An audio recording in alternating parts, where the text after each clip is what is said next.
The following stream contains mature content and subject matter. Viewer discretion is advised.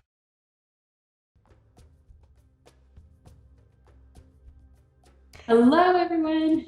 Hi, everybody, and welcome to McStabber Studios. Tonight, we are playing a very special one-shot of Thirsty Sword Lesbians, run by the amazing, let me make sure I'm pointing to the right way. Am I?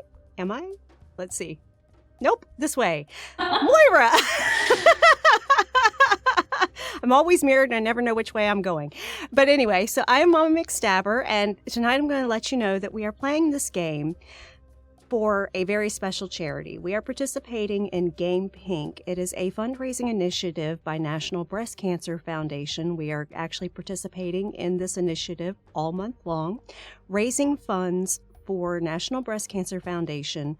This year, what they're trying to do with the money raised this month amongst a variety of streamers, I think literally there's hundreds of streamers participating in this initiative, is they're raising funds to get folks screened through mammograms, because they found over the past year or two during the pandemic that people were not getting their mammograms. They weren't getting those screens and preventative care. And so what they're doing is they're raising funds this month to get people who've been displaced from employment, have lost their insurance, and basically are unable to afford getting that care. They want to get those people hooked up with it. So we appreciate any contributions that you donate tonight towards this fundraiser while we play this amazing game. And now I'm going to pass it over to Moira to set us up. Yes, thank you. Some notes from me as the GM before we get started. We are playing Thirsty Sword Lesbians, and with that, we do have consent checks in place. This will be a flirtatious and sexual game, so be prepared for those themes. Those are all brought up in our before intros, but know that those things are going to be going on, and I'm excited to get started. So we'll do our player intros alongside our character intros. So let me go ahead and set the scene. Tonight, our one-shot will be focused on a situation called the Constellation Festival. This Constellation Festival is a festival that is held every year, annually, and brings together a wide variety of delegations. This Constellation Festival is held on an island where there is a special spiritual force that allows people to feel a greater connection to themselves, to spirits, to the concept of passing on, to the concept of beginning anew, as this island used to be part of the main island, the Verdant Island, where all of these delegations hail from, but has now separated, and they believe that to be a magical and joyous thing, that this part of them has now separated and become its own. So the Constellation Festival is held here, and the joyful people of the Verdant Island consist of a wide variety of different communities and societies, each of which have to send a delegation that is in part picked by the custodians of the Constellation Festival. Now we have 4 primary areas of the Verdant Island. These 4, we have the Hearth Mountains, a strong mining area where many of the people who make up these communities are thick-skinned and broad-shouldered, often having great pride for their homeland and working hands, and they have sent a delegation this year. We also have an area called the Academia Arcana. Now, this is mostly within bustling suburban type areas with plenty of labs and castles and schools, academies, in which people are learning about magic and science and how you can combine the two to make technical advances. So they have sent a delegation. We also have the Bountiful Valley, which has sent a delegation of people who have sunburnt and freckled faces and voluptuous curves with long tied back hair. And they are representing those who work with the dirt and the animals and bring crops and food and just various gifts of the earth to the rest of the island. And then we also have the Woods of Holly, which is the delegation primarily consisting of various celebrities and creatives who are working on their arts, often full of great charisma and walking onto the scene, singing various arpeggios, playing games, and often very flamboyant and very flirtatious, the life of the party. These are our primary areas on the island. However, it had come to the custodian's attention many years back that these did not fully encompass the entirety of the island. In order to be equitable, you had to hear from all voices. And so they formed what they lovingly refer to as the Misfit Delegation. And this is a delegation comprised of various different peoples from areas that don't quite fit into those categories. And that misfit delegation that we have coming to the festival today is our party. So we will start introducing both. You can introduce yourself as a player and then describe your character. We will start with our delegation member that speaks on behalf of those who often find themselves in quiet corners and cozy cottages. So Mimi comes from, I'm sorry, I'm awkward. What am I doing first? Is it me first or the character? You first, probably, and then go ahead and do the character, whichever is easier for you. Should never be first for introductions. I'm so sorry. Apologies. I am Panda. You can find me on Cirque du Panda, one of the most awkward human beings on the planet. Hello, it's me. And I'm going to be playing Mimi, who is a nature witch who comes from the kind of woodland forest, is very secluded, doesn't spend a lot of time with people, is very new to the whole situation, and is very excited for her first time coming to the Constellation Festival.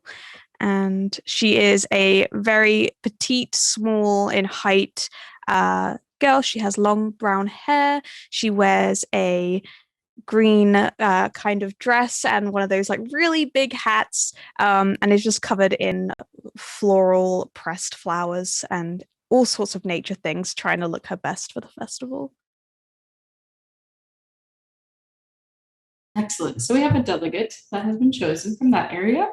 Another area that they felt must be resented is these murky forests, these hidden areas often spoke of in fairy tales. Good evening. I am the Ivy Raven, and I will be playing Penelope, the spooky witch. She is wearing some black. She has some pink. She's got like her little scarf thing because she wants to look not too intimidating because she's been told too much black makes people think you're just gonna go crawl underneath a bridge.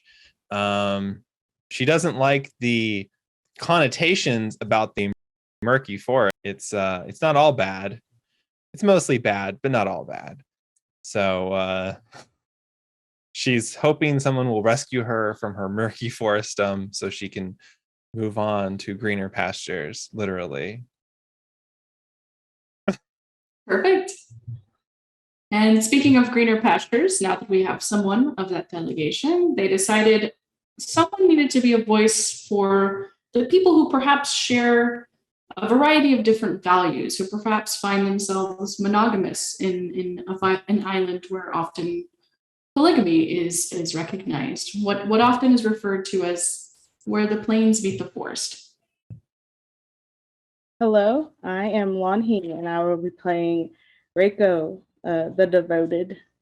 Where I come from, Reiko comes from a place where love can be your greatest strength and also your greatest enemy. Wonderful. And then an interesting new delegation never before seen. We've had, with these advancements technologically and magically, we're seeing this new type of people come about in an area referred to as the Athenium. I am Evie Eternal, and I'll be playing the character Dolly. She is an android from an area called the Athenium, which is sort of a pseudo-utopian area, very orthodox, very mix and match of new and old. So you'll have things like, well, you shouldn't be alone with men ever, but also the hyper-advanced society that sort of doesn't really hide its feelings for each other. So there's a mix and match of that. And Dolly is an android herself, mostly humanoid, plates in place of skin, and a dress that doesn't show off her shoulders.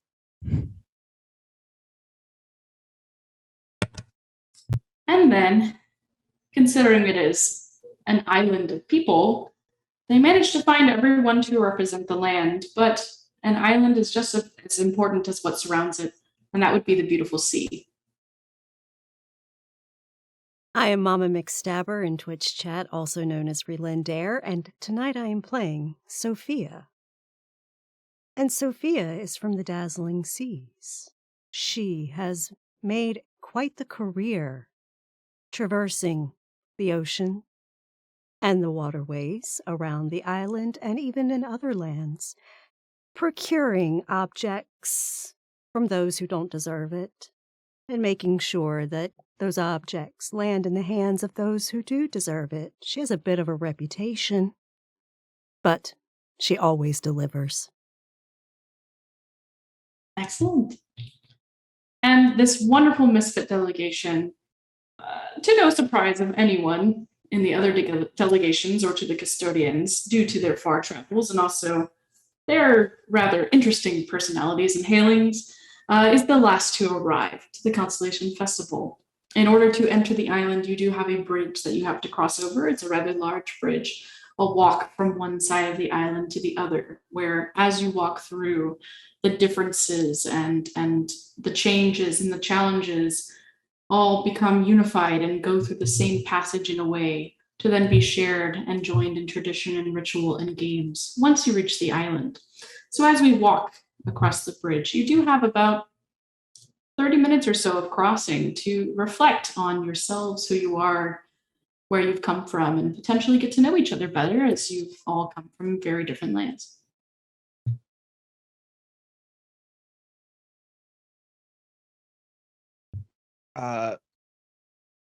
Penelope she's kind of walking by herself, sort of, but she does stop for a second, and she kind of grasps at the air, and she just like sticks her hand in her the pocket of her flowy dressy type thing she's wearing, and then keeps on walking.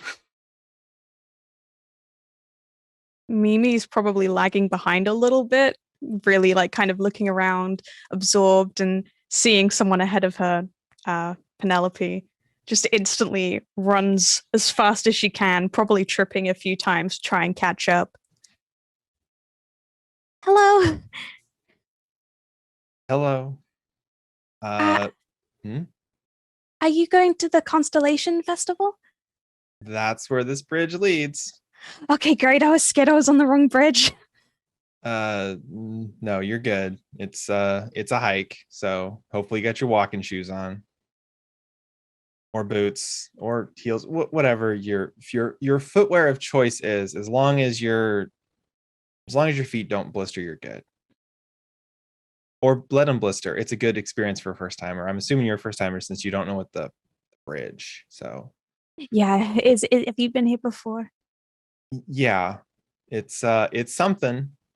And Penelope kind of reaches out at the air again and like snatches and back into her arms, disappears back into her dress again.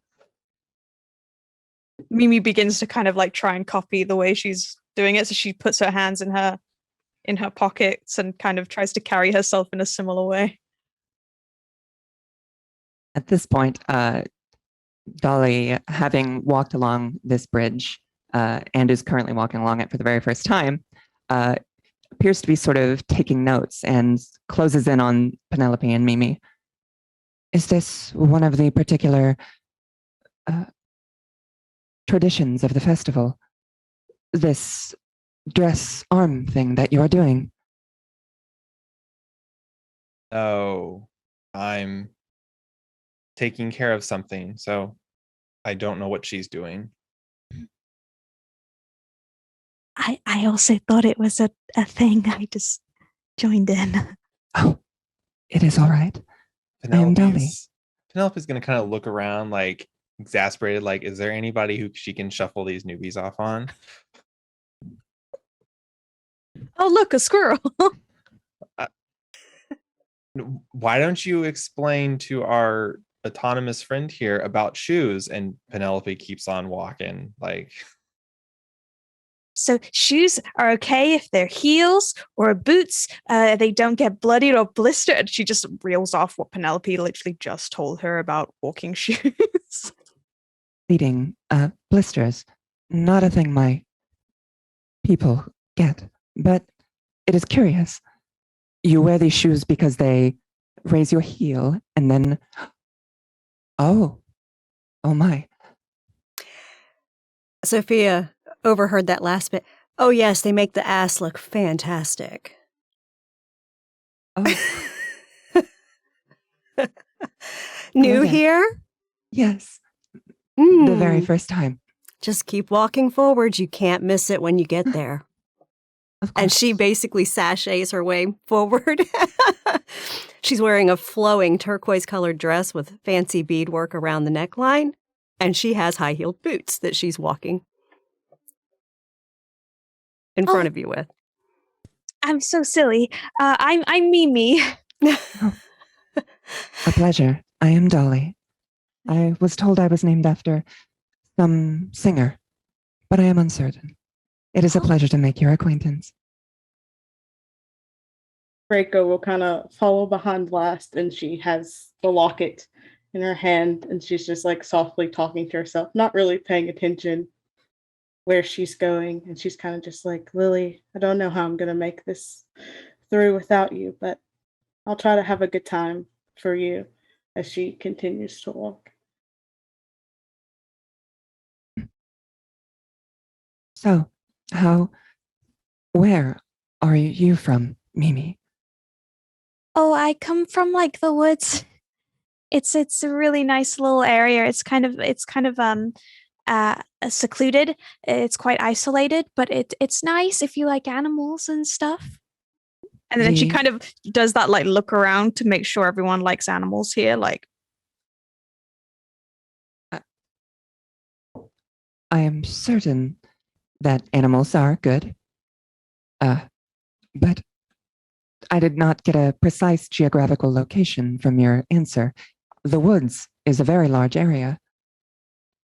There are woods over there. Are you from those woods? well, I mean, nature all connects. So it's all just a big, we don't really have like one place we reside as a home. I mean, my village used to have these little designated areas for houses until we became more of like we kind of bound together after some lady came in with a fire kind of erupted. It was a little rough.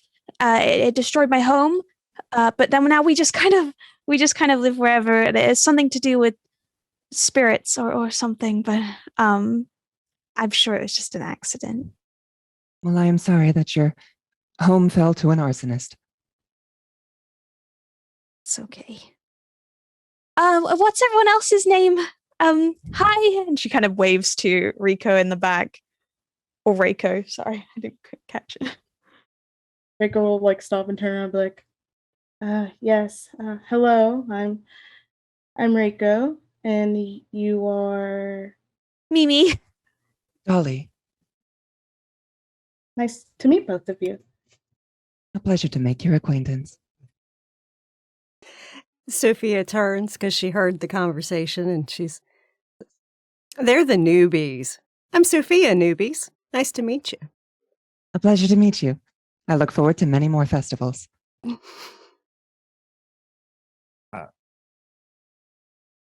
You're gonna take a second once you catch up a little bit. Sophia or Penelope is actually standing at the edge of the bridge looking down at some water, and she's got her hand, she's just kind of like mumbling at it, and then she just throws straight down her hand down towards the water and just keeps on walking. She's like, it was spirits, Mimi. And because of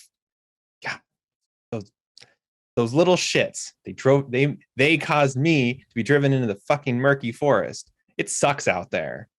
Like, yeah, sorry about your home, Mimi, but it's not my fault.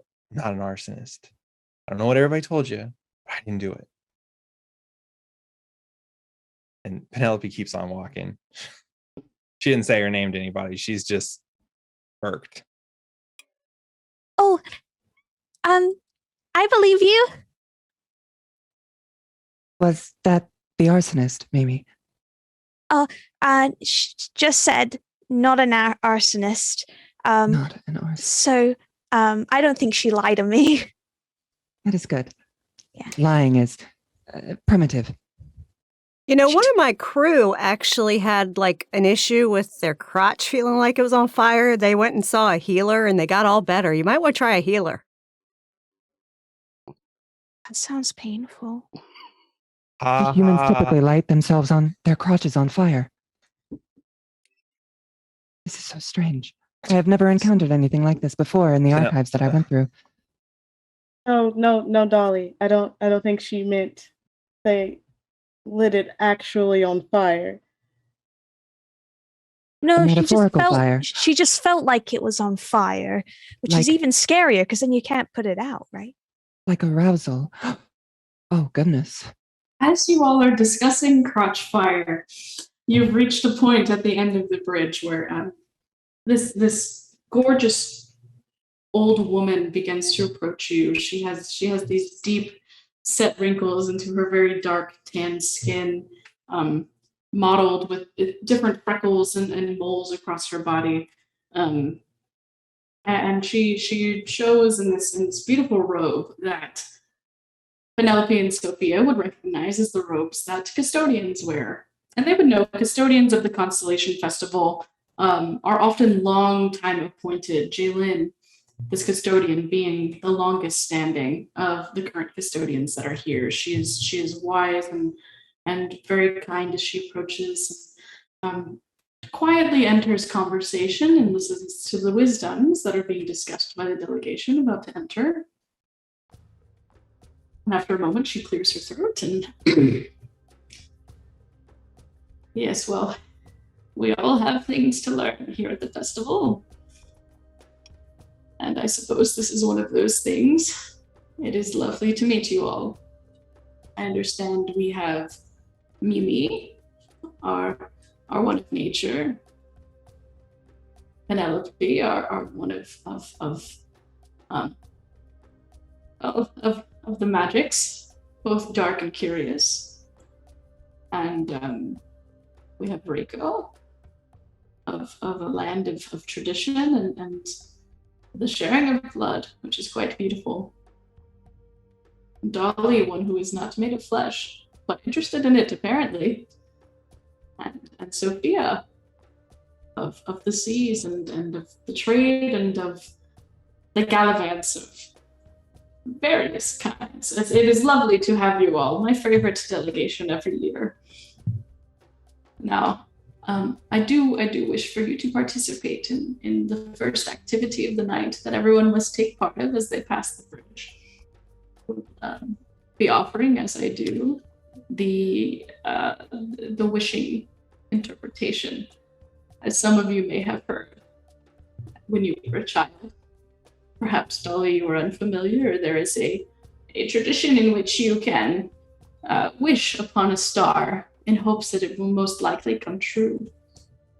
And I have gained this ability as I've worked with the Eternal Star, our prime tradition of the Constellation Festival, to be able to interpret, much like tea leaves, the way that the stars twinkle when you make your wish, to tell you what direction that wish may go. Who would like to go first before you enter into the festival and meet the other delegates? Yes, Mimi, come forward. Thank you. Now, are you familiar with wishing on stars? I've heard a little bit about it. Yes, well, one of the most important parts is that it is a secret. It can be a secret to me as one of the custodians, but I recommend, unless that secret is already coming true, to keep it to yourself. But you may whisper in my ear. I will speak it to the stars, and I will interpret it for you. Okay.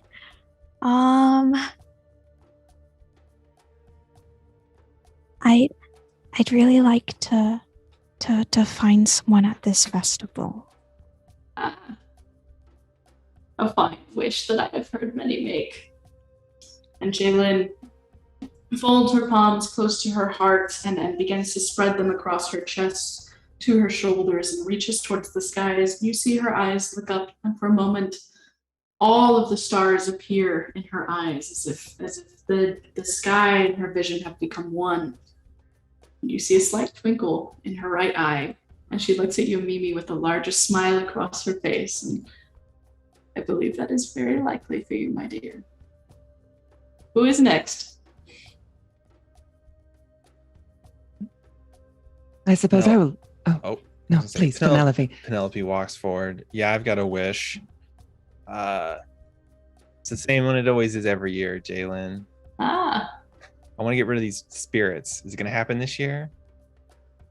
well, though I have told you in the past that perhaps they are a blessing in disguise, maybe this year something new will come. Though the stars have been stubborn. And Jalen will do that same action, palms to heart, spread to shoulders, look up. The constellations and the stars and everything about the sky shows in her eyes, and you see a small twinkle in her left and then a twinkle in her right. And she looks at Penelope with a raised eyebrow. Well, I believe that perhaps this year you may lose them, but you may lose them before you are ready, though you may think you're ready now. I was born ready to be done with this. So thank you for the little bit of hope, though. And I do appreciate that. Well, stay steadfast in your beliefs. Who is next? I will go next. I will indulge in this Yes, go. strange magic of sorts, or superstition, maybe. I'm Whatever you uncertain. would like to believe. Hmm. It is a skill I've come to possess. Some call it magic, some call it wisdom, some call it luck, some call it conspiracy. You choose to believe. You make your own fate. I can only tell you what the stars advise. Of course. I suppose my wish would then be, perhaps a little more freedom amongst the people of the Athenium, a little less reliance on tradition. Of course. And she will look up to the stars, palm to chest, spread to shoulders, raise her arms, look up. And her whole eyes dazzle with a sparkle across them. And she looks to you and smiles. The stars, in this case, have limited advice, which is rare. But what that often tells me when people make that wish is that rather than it be up to fate or destiny, perhaps that fate of your people is within your hands and your hands alone. You can be the change. Fascinating. I will make notes of this. Thank you. Of course. And she'll walk off. We'll step up. My wish is not for me. That's okay. That is wonderful. These people that I'm with, I just wish for them to have a good time, and for their wish, whatever their wish may be, to come true for them. Yes, well, that is a rather noble wish, one that I have not heard before. And Jalen will put hands to palm. And for this wish, she makes a bit of a different motion. She goes to shoulders, but then it follows through her body and out and up, as if she's encompassing the fact that this wish requires multiple people. And it is for the party, as if she brings her hands down and encompasses this group. And as her eyes light up, twinkle to the right.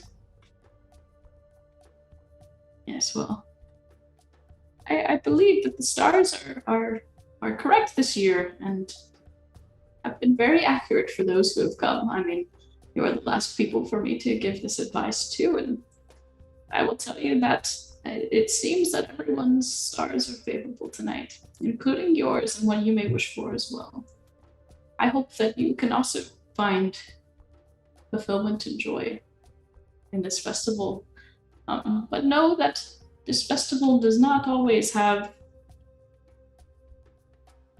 the most positive encounters. Sometimes it can be challenging to meet with people who are unlike yourself. So take what comes in good faith and learn something rather than despise. Thank you for your advice. Of course. She'll walk away. Always last, Sophia. Always. Always. And she steps forward. But not least. Never that. I wish to complete the task I set upon a year ago and deliver the prize. Wonderful. And she will go ahead, palms to heart, shoulders. She has a little bit of a smirk on her face with the knowledge of what you've done. Raise her arms to the sky. And for the first time ever, when you've made a wish, you see that her eyes do not take on the form of the stars. For some reason, they remain her usual cloudy-eyed state, and though there's a bit of a twinkle and a sparkle of the reflection, they do not appear to be taking on the same kind of visage that they were with all the other wishes. And she looks at you, and a concern that you've never seen before crosses her face as she says quietly to you. The others she had spoken aloud. Sophia, I believe that though you may be returning something and you shall be successful in that wish, the stars are troubling. It looks like though something may be returned, something quite valuable may also have been lost. I must look into this. I wish you all a wonderful Constellation Festival. There are, yes. Sophia raises out her hand and touches the elder's arm. Shall I find you later? Perhaps. I need to attend to whatever may be missing. You know the customs of the festival. Of course. If you could perhaps keep an eye out, I will go investigate, and if I need to, I will contact you. Perfect. And she just kind of quickly makes this small talk, this happy facade, in her wisdom that she's capable of. She still smiles. The wrinkles really light up her smile. It's clear that she has smiled often with her crow's feet. And yes, well, enjoy the festival and take what comes and leave what must be left, but enjoy what can be enjoyed. There are many things going on tonight. In fact, this year, for those who are returning, we've introduced a new event. So I hope you enjoy it. I've been looking forward to it. It is specifically of the mountain people, they suggested it. So please, go, be merry. We will begin the festival with the tradition of our culture sharing, what we often refer to as the speed dating portion of the culture, in which you get to learn from the other delegations about themselves and their values and their beliefs. And I believe you will be starting with. Oh, I'm sorry, my mind is. I have too much on my mind, I'm afraid. You'll be starting with a delegation, but go, enjoy, look around, meet some people before we begin. And Jalen quickly ushers off in a way that is just incredibly out of character to the knowledge of Sophia and Penelope. And with that, the island walkway is open to you. Your wishes have been interpreted. You've received some advice, some harrowing, some exciting, some mixed, and you are able to enter. There are these beautiful tents and cascading trails of fairy lights and lit by this mysterious glow that you can tell is of that of the academy, these fires that somehow stay lit but do not burn, which is one of the key characteristics of one of the primary focal points of the festival. And as you walk in, you investigate, look around, and you're able to see these tents. They're offering different wares of the people, there's a hubbub of people that inhabit the valley that are helping kind of run, and you can speak to those people as well, but you can see the delegations all wandering about, this mountain delegation, the agricultural delegation, the academy delegation, and the other one. The woods of Holly. These two are gallivanting around talking all about their creative wonders. So Jalen has made it clear that there will be festivities coming soon, but for a while you're able to settle in and enjoy the festival and the wares and the various small festivities and peoples that you can meet. Sophia will actually make her way to the Master of Sword of the Wonderful. ceremony Yes. to do her transaction. Yes, you would know the master of the sword for that tradition is one of the three custodians, and that will actually be Lupalele. Lupalele. Yes. Thank you. As she enters the area where Lupalele is, she does a true curtsy and says, Elder Lupalele, I bring you what you have sent me to find. Ah, yes, my friend Sophia. And she clasps she goes ahead and clasps your shoulder very hard, and she's this very beautiful tan-skinned Polynesian woman who's got these broad shoulders, broad thighs. She's wearing Oh, she's magnificent. Yes, absolutely. She's wearing a robe similar to Jalen, but it is very clearly tailored to show off her strengths and her capabilities. And she is one of the primary natives of this portion of the island that has now broken off. And she is in this tent with various glass cases and swords and sea life. So you're quite familiar with her. She's very kind and boisterous, and excited to see you. But there's obviously a smirk to her face as she clasps your shoulder. There's a knowingness of, yes, you're bringing me this thing, but I have a belief that you stole it. And she basically splits her hair that goes down to her waist and pulls from the back of her dress a sword and hands it out to her, blade flat across her hand, and say, I relieved it of the thieves that took it from your island. Ah, yes, the thieves, I know them well. They, in fact, look a lot like you, and she'll turn around and she'll go ahead I and was place not the one that took this one. This one was a rabble-rous bunch that I had to have my crew subdue. Yes, well, I suppose that may be true. But nonetheless, it is found and returned, and I greatly appreciate that. We will need this. We are using it in this new event that we're putting off this year. I'm super excited about it. Excellent. And you will return my blade? Your blade. And she starts patting around on her robes and turns around and yes. And she'll pull it out from under one of the tables. It wasn't on display or anything like some of the other swords. Yes, absolutely. Here you are. Thank you. Always a pleasure. Always a pleasure. And she puts the sword back, hidden under her hair. What, who hails with the Misfits delegation this year? Oh, it seems we have, well, another two that have been here a few times. Reiko and Penelope. Ah, yes. And then we have two new ones. Oh. A woodland dweller, Mimi, and an android, Dolly. Ah, you will need to watch over both of them. People who are fond of animals and people who resemble the technology, who will be quite sought after by the delegations of Academy, the delegations of the Bountiful Valleys. Keep an eye on them. They may be swept off the feet. Or more. Well, they could honestly hope so. They might have a good evening. Indeed. Well, I hope you have a good evening as well. Where are you storing that sword, if you mind me asking? This robe is so difficult to store things on. My dress is very flowing. I have a sheath attached across my back. You are full of surprises and enchantment, my dear.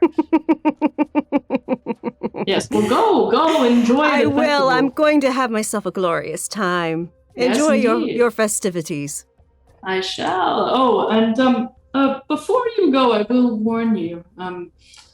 I know that you last year got into a bit of an argument with a former ex, and I did want to warn you. She is here again.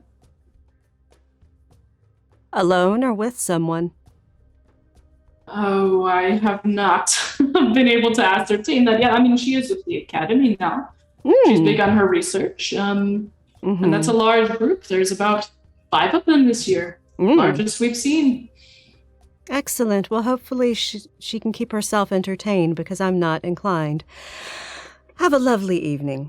Strong and lovely as ever, Sophia. If you need anything, feel free to come see me. I will be here guarding the swords the entire night. And she leaves. And you see the slight robe of blush come across her face, and she just kind of waves and gets back to, she begins polishing another sword. When we arrive off the bridge, Mimi seems kind of overwhelmed and a little bit lost. And as the others may try and head off, she kind of sticks to them, attempts to catch up to Reiko, and approaches and just says, "Hi, I just wanted to ask you a question, if you don't mind." Yes, that's fun. Your necklace, it's really pretty. I think I heard you talking to it. Is everything all right?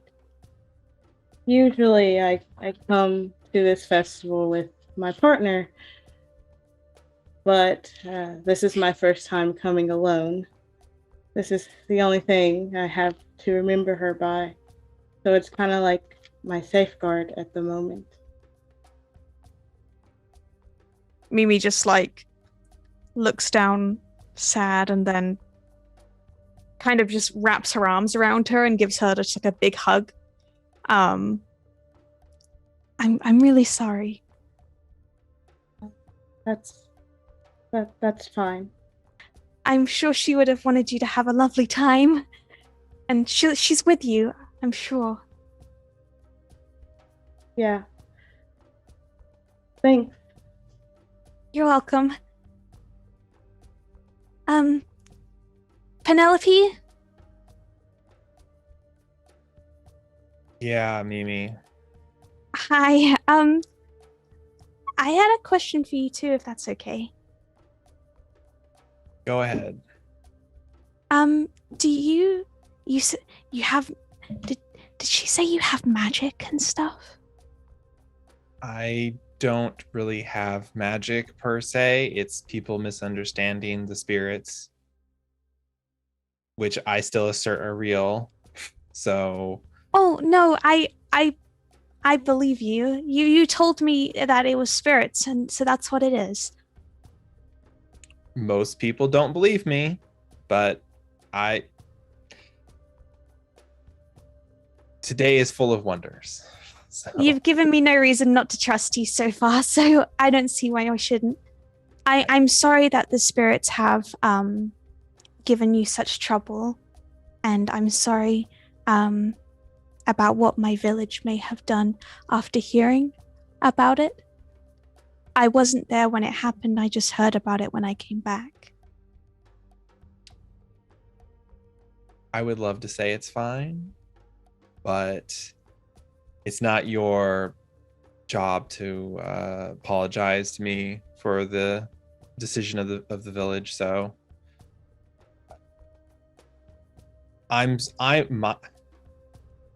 my only regret is that I couldn't stop them. And yeah, property can be rebuilt, houses can be remade, things can be crafted again, but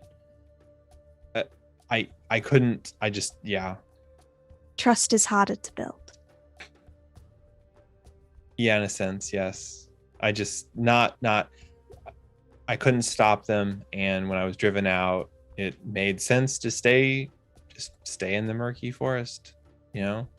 There's not people around, so they're not harassing them. There's more water, so I just dunk them every once in a while to get them under control. But no, yeah. Is it possible to meet them? No, I don't know. I've run into others who apparently can see things. They don't necessarily see what I see, and I don't necessarily see what they see. So That's okay. I understand.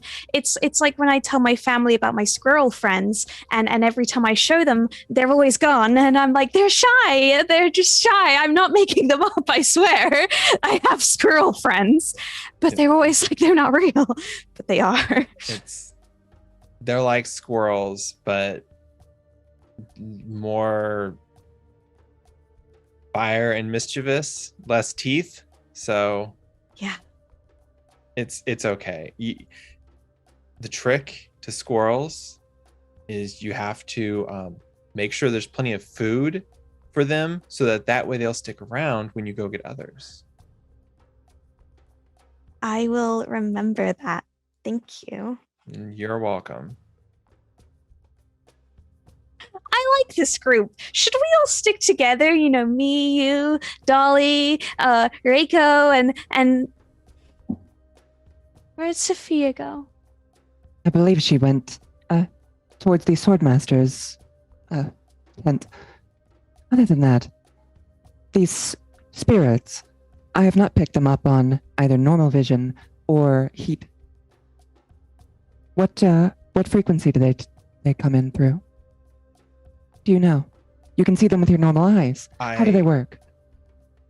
I don't know what any of that means. So, but I just see them. I don't. Does your vision pick up heat, like infrared? What is infrared? Oh dear. I'm sorry. You're just saying words at me, and I'm not sure if you're making fun of me or.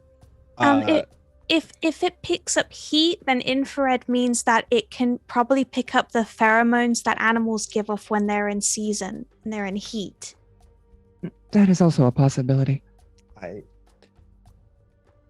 can tell this conversation needs a professional. Someone who is walking by, clearly dressed in these scholarly clothes. All of the academy, if you've noticed, they passed by and we're talking, are basically wearing school uniforms. They all dress very similarly in that community. And this person who is very, very short, Bantu knot hair, very dark, deep skin, just kind of walks by, pushes up her glasses, and you guys, I mean, if you need to talk about these kinds of things, you can talk about them with the people who study them.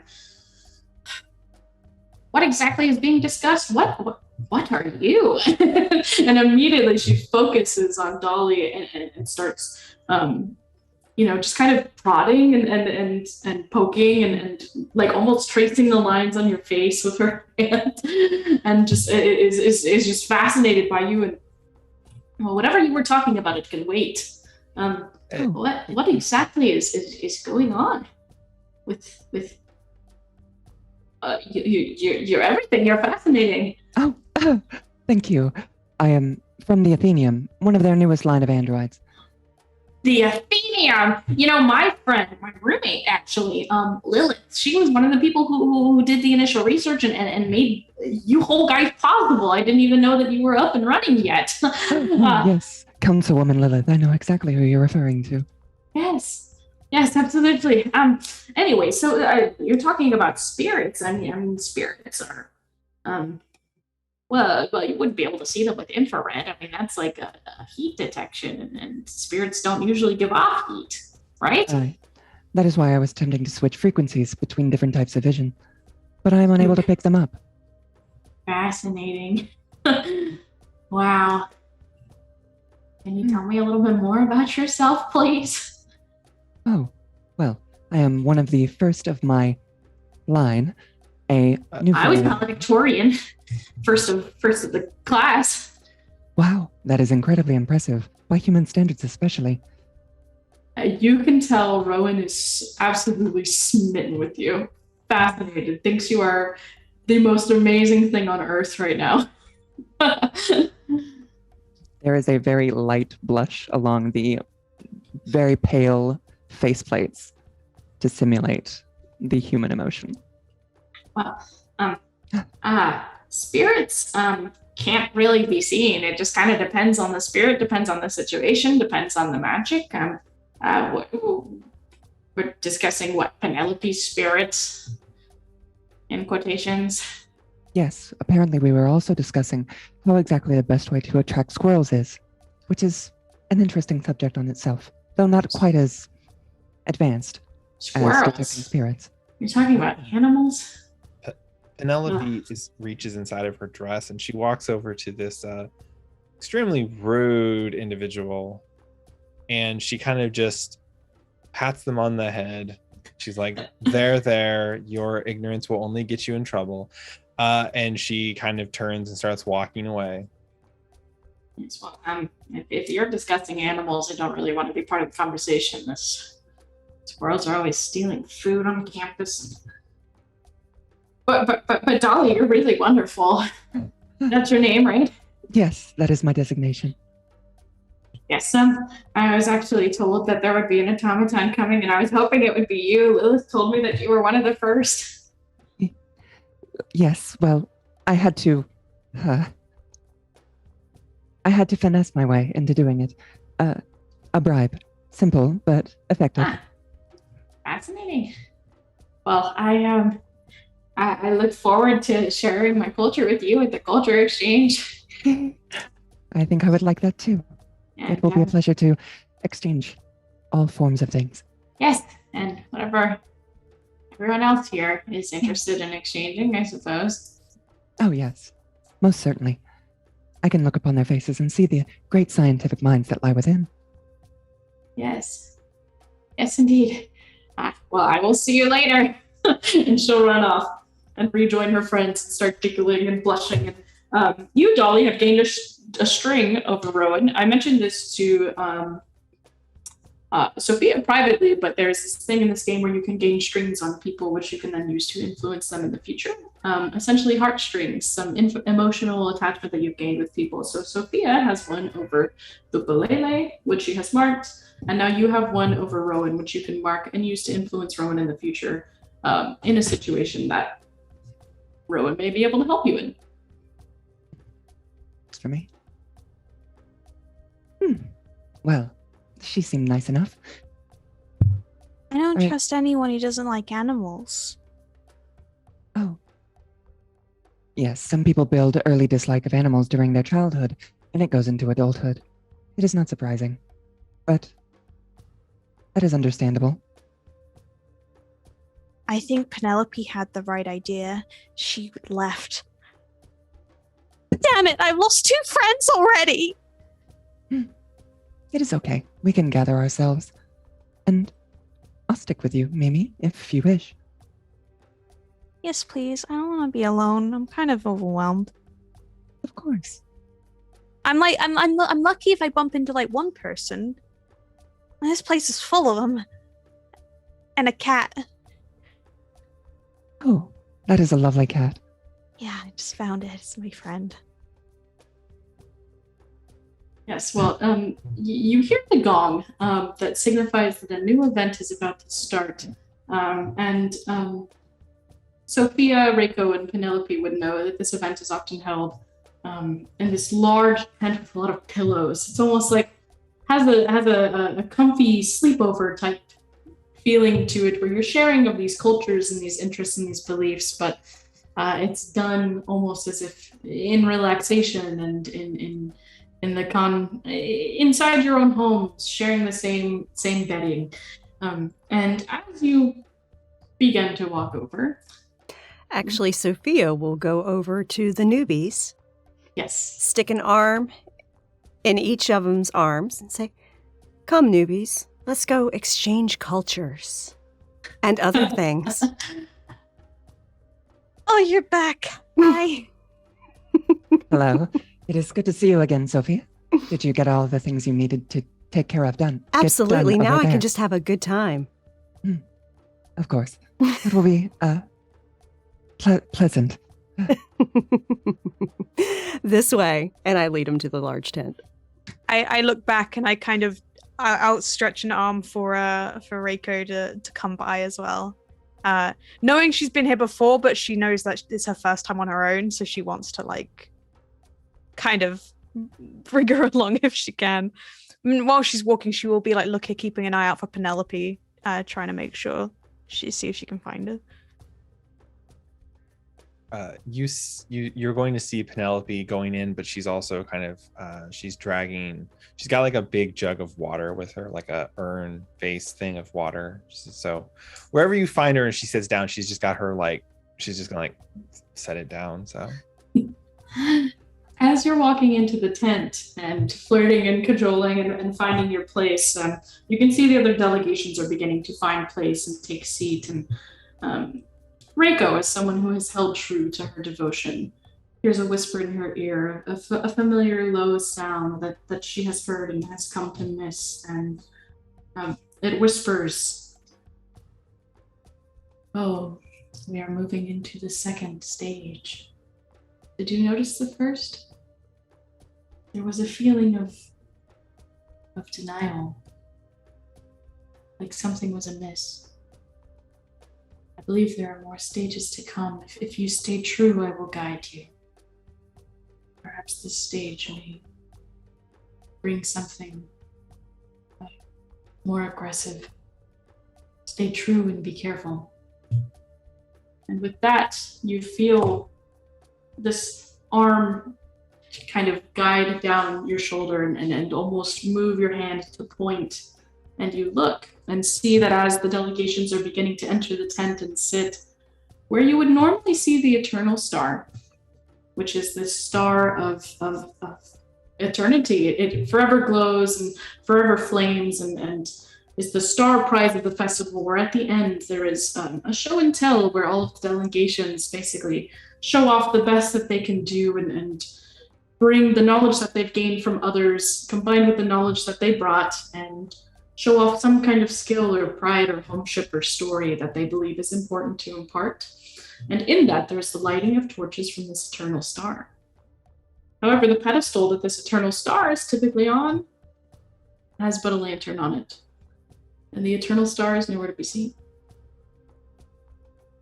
And you may enter the tent.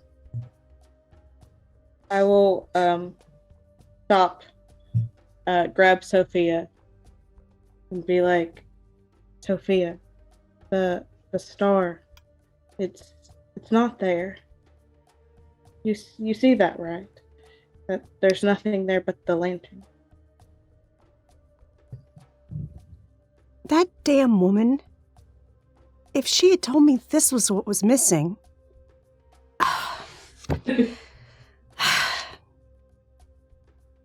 I wouldn't have. Oh my.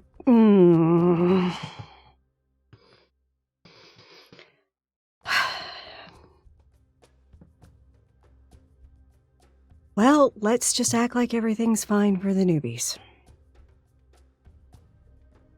I'm in the Wait. middle of you two. I can hear you both. But I can pretend it's fine if you'd like. Everything's fine, darling. I It is, promise. isn't it? You're going to have a wonderful time. Yeah. Nothing's falling apart. It's all fine. Is this another one of your traditions? Like the hand thing with Penelope?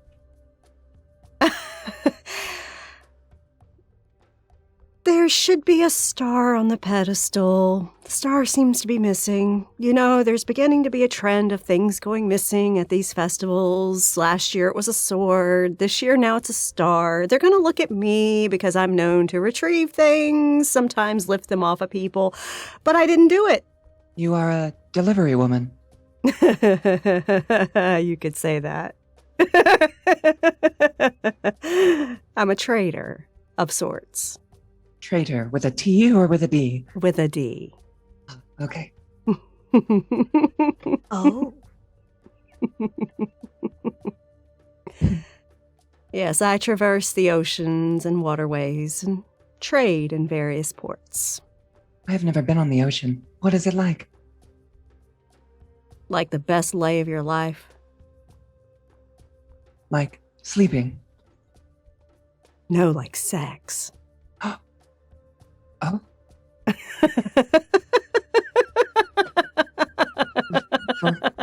right. I am. Yes, of course. Look at that, I made her blush. She turns and finds a pillow to sit down on. Perfect. Yes, you all begin to gather, and all the other delegations are laughing and talking amongst themselves. And some of you see some familiar faces. As confirmed by Lupalele, Sophia, your ex-lover, is sitting with the group of academia. Leslie is very clearly talking at length with one of the other members. You're not sure who. She seems very shy. It seems like a complete opposite to your personality. It's very interesting that she would be so interested in that kind of person. But as you shake your head and look around, you also see someone who has been a potential flame for a while. You see that there is this fellow trader that you know of sitting with the Bountiful Valley delegation. And you know that her name is Olubayo, and she is a horse rider, a famous horse rider who likes to ride horses, and she often almost think in our US phrase, Oregon Trail type, would lead these great, passages and wagons and stuff on her horse and help herd animals. And you know her to be a trader of the land, and she knows you to be a trader of the sea. She is sitting with the Bountiful Valley. I think I am going to have a seat at their grouping. Great. And then for everyone else, Reiko, you do in fact also find some familiar faces. There is, let's see, you have, I'm trying to find, Laura, who you've come to know as your ex's sister. She is one of the daughters of Amelia, who is the head of this Hearth Mountains family, alongside her bearded sister, Sharona. And they are sitting broad and proudly. But you also know that Jasmine, who is a close friend of yours that you've come to know over time, is sitting with Academia Arcana and is the person talking at length with this Leslie woman that Sophia was just staring intently at.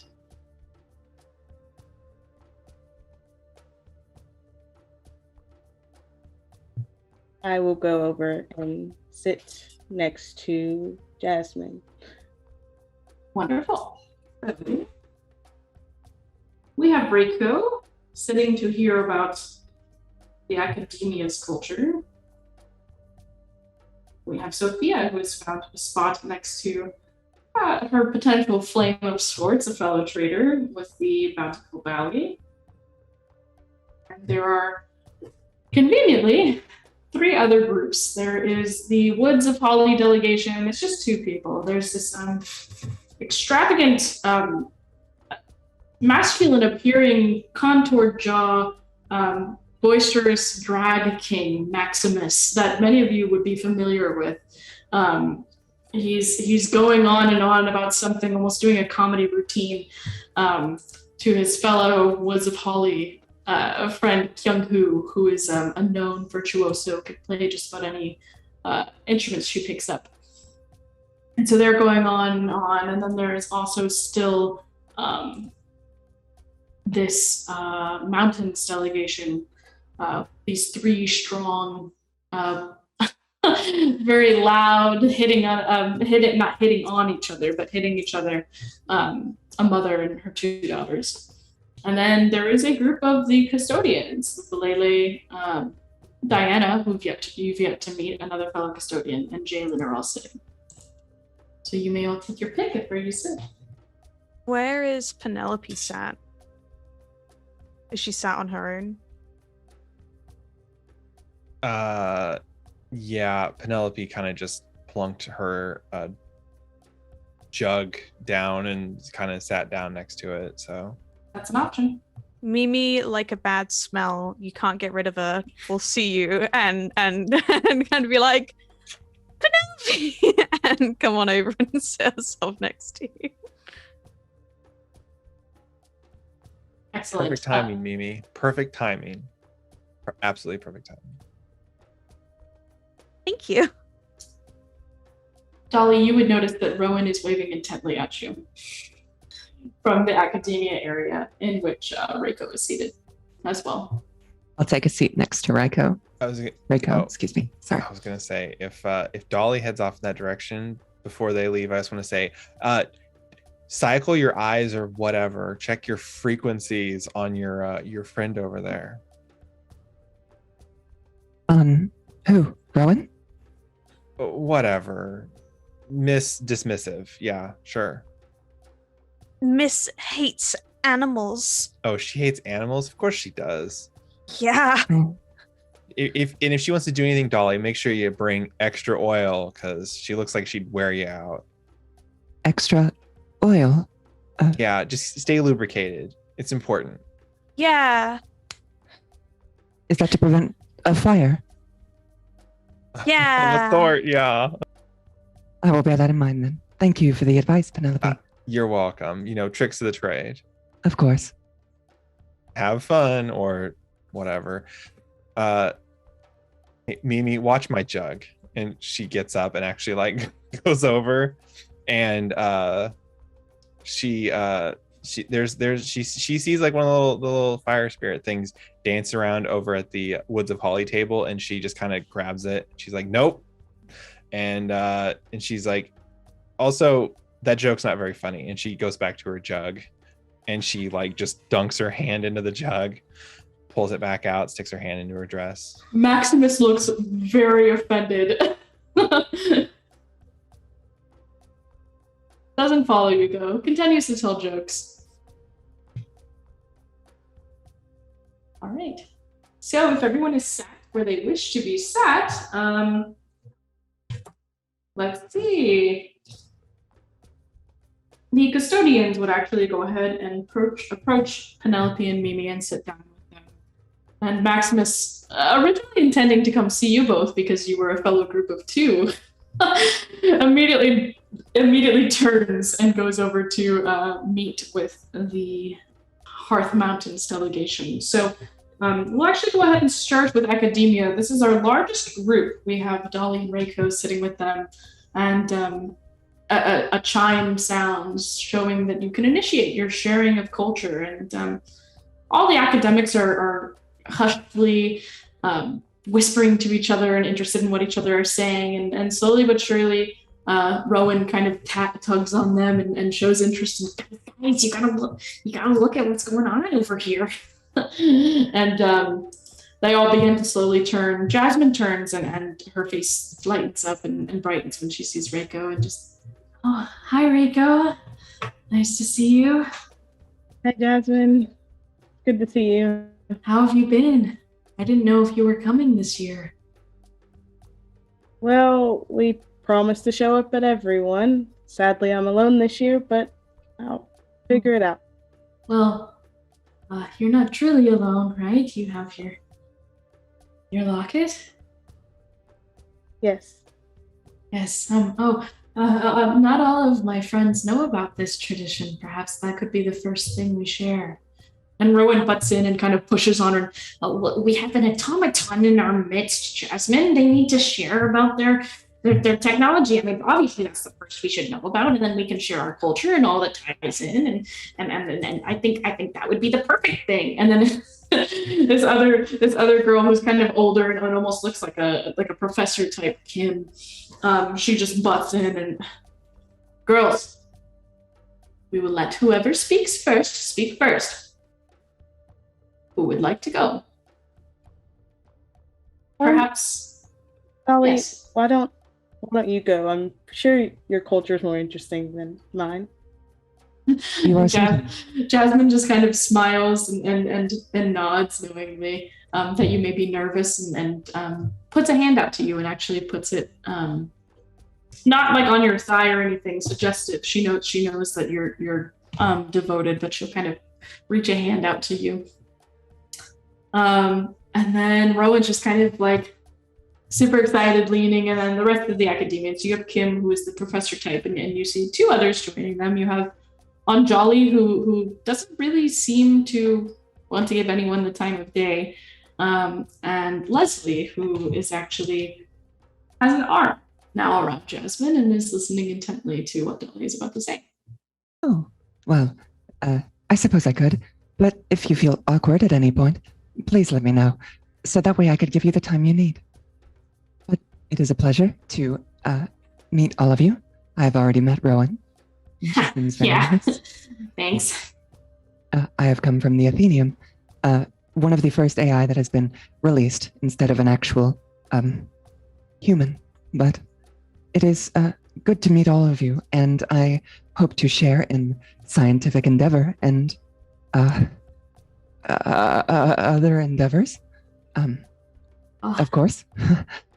I am very curious about the human body and the various forms it takes on. I have studied quite a bit, but books do not do things justice. So, thank you for having me.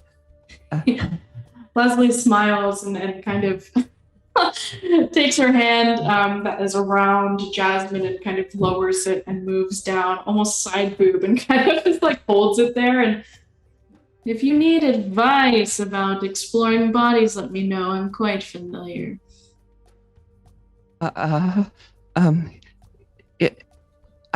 Perhaps I would call on you for the advice. Yes, you can call on me for many things. I mean, I've got my flame here, Jasmine, but well, we're always looking for a third. And Rowan is losing her mind. She's like, well, I mean, she doesn't even know about that kind of thing. We need to. Is there anything else about your culture you want to share? Yes. Typically, my culture, because of how we operate, we have a strange distinction between the orthodoxy, such as not being able to be alone with any men, but also being very open with our feelings. And I am enjoying being treated as such. And I can feel the simulation of the blush on my cheeks. I would definitely like to know more about all of you, of course, as much as I can get my hands on. That may have been. sounds great. And then Kim once again kind of brings a hush around all these younger students and types, and Anjali looks like she's waiting to speak and just kind of on the edge of her seat, and Kim has to hold on. Let us hear from Reiko. Yes. Hello. This is my first time attending alone. I attended last year with Lily, my partner. But I don't want to dwell on that. This locket that I have, it connects our souls in a way. My culture, from the moment you take interest in someone, they take a drop of blood from each of us and seal it in the locket. And that's how we stay connected.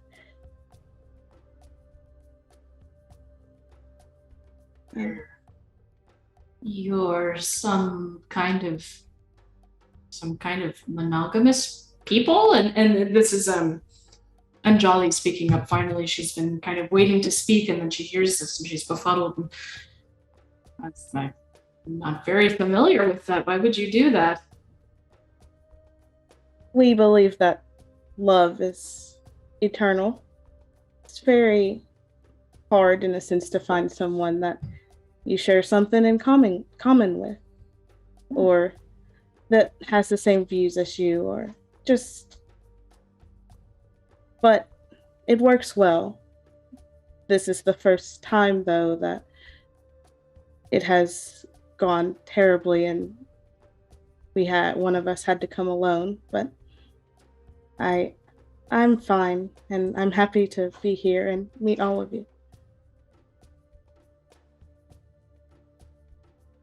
Yes, well, that's very interesting. The only thing I've ever heard being described as eternal before is the star. I am.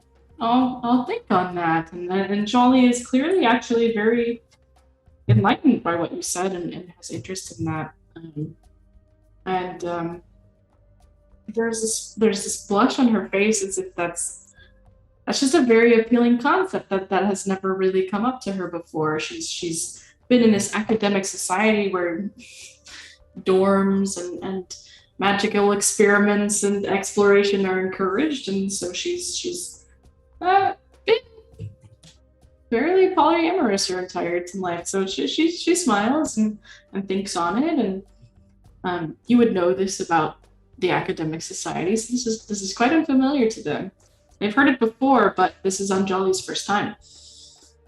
And so Kim go ahead and hushes and looks and yes, well, today we bring with us the culture of pursuit of excellence, as always. We believe in finding truths and finding impossibilities and making them truths, and finding out how these truths can become impossibilities, and back and forth and back and forth. Some people prefer certain back and forths to others, and she'll give a look to Leslie. Yes, well, one of our biggest cultural excitements was that we believe we are done with automaton design. It seems that we have figured it out as much as we can, and I love that we are getting to speak with someone of that culture. A magical finding that we did find recently is that we've always known there to be spirits and that this island is a necessary means of their passing, but we've discovered that based on how they passed, they can sometimes take on these interesting forms and abilities. And that is one of our most recent findings, is that perhaps if you died being struck by lightning, for example, you may possess a certain static about you in your spirit form before you pass. It's actually just recently discovered by us, an unfamiliar topic. And is actually news to some of them. And Rowan kind of furrows her eyebrows and is like, wait, I thought, so spirits can be elemental, like that one girl says, Penelope? Oh, yes, that is a recent finding, and I'm glad to be sharing it with you all and everyone else. I hope to look into this and see how we can perhaps make this island a more hospitable place for people to pass. And Kim just kind of smiles. You're allowed to talk amongst yourselves while you share our culture, but we'll actually go ahead and shift over to Sophia, who is sitting with these wonderful, excitable people. They're talking loudly and enjoying each other's presence, and there's just this warmth that comes off of them as they're hard workers and have these certain walks of life. And Sophia, you've come to know, because typically this delegation is about the same every year. It's been fairly consistent. There is Ellie, who is very much a motherly type. She's one of the main political figures of this area, where there is a bit more politics and interest on trade and money, whereas some communities are more inclined to barter. So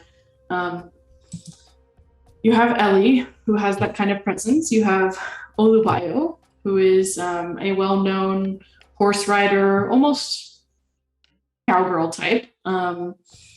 who helps trade and process the crops and animals and things. You have Kennedy, who is a wizard that has graduated from academy and has gone to find herself in this interesting area of compost. She really likes compost. That's her whole thing. And as you're listening, she's talking about it and just sharing, like, well, whenever you're able to cast this spell and conjure these types of waters, then you're able to encourage the worms to come out. And she's just talking at length about this compost. And next to her, you have Gertrude, who's listening intently to all of Kennedy's interest in compost, as you know her to be the primary person who's in charge of the crops and ensuring healthy harvests. And they share all of this with you on their harvest. And what'll happen is Kennedy will finally kind of come to a pause in her compost talk. And, well, yes, and then really, I think what we need to focus on is crushing the eggs up, and we got to leave them out in the sun, or else they're not going to compost as well as if you don't leave them out in the sun.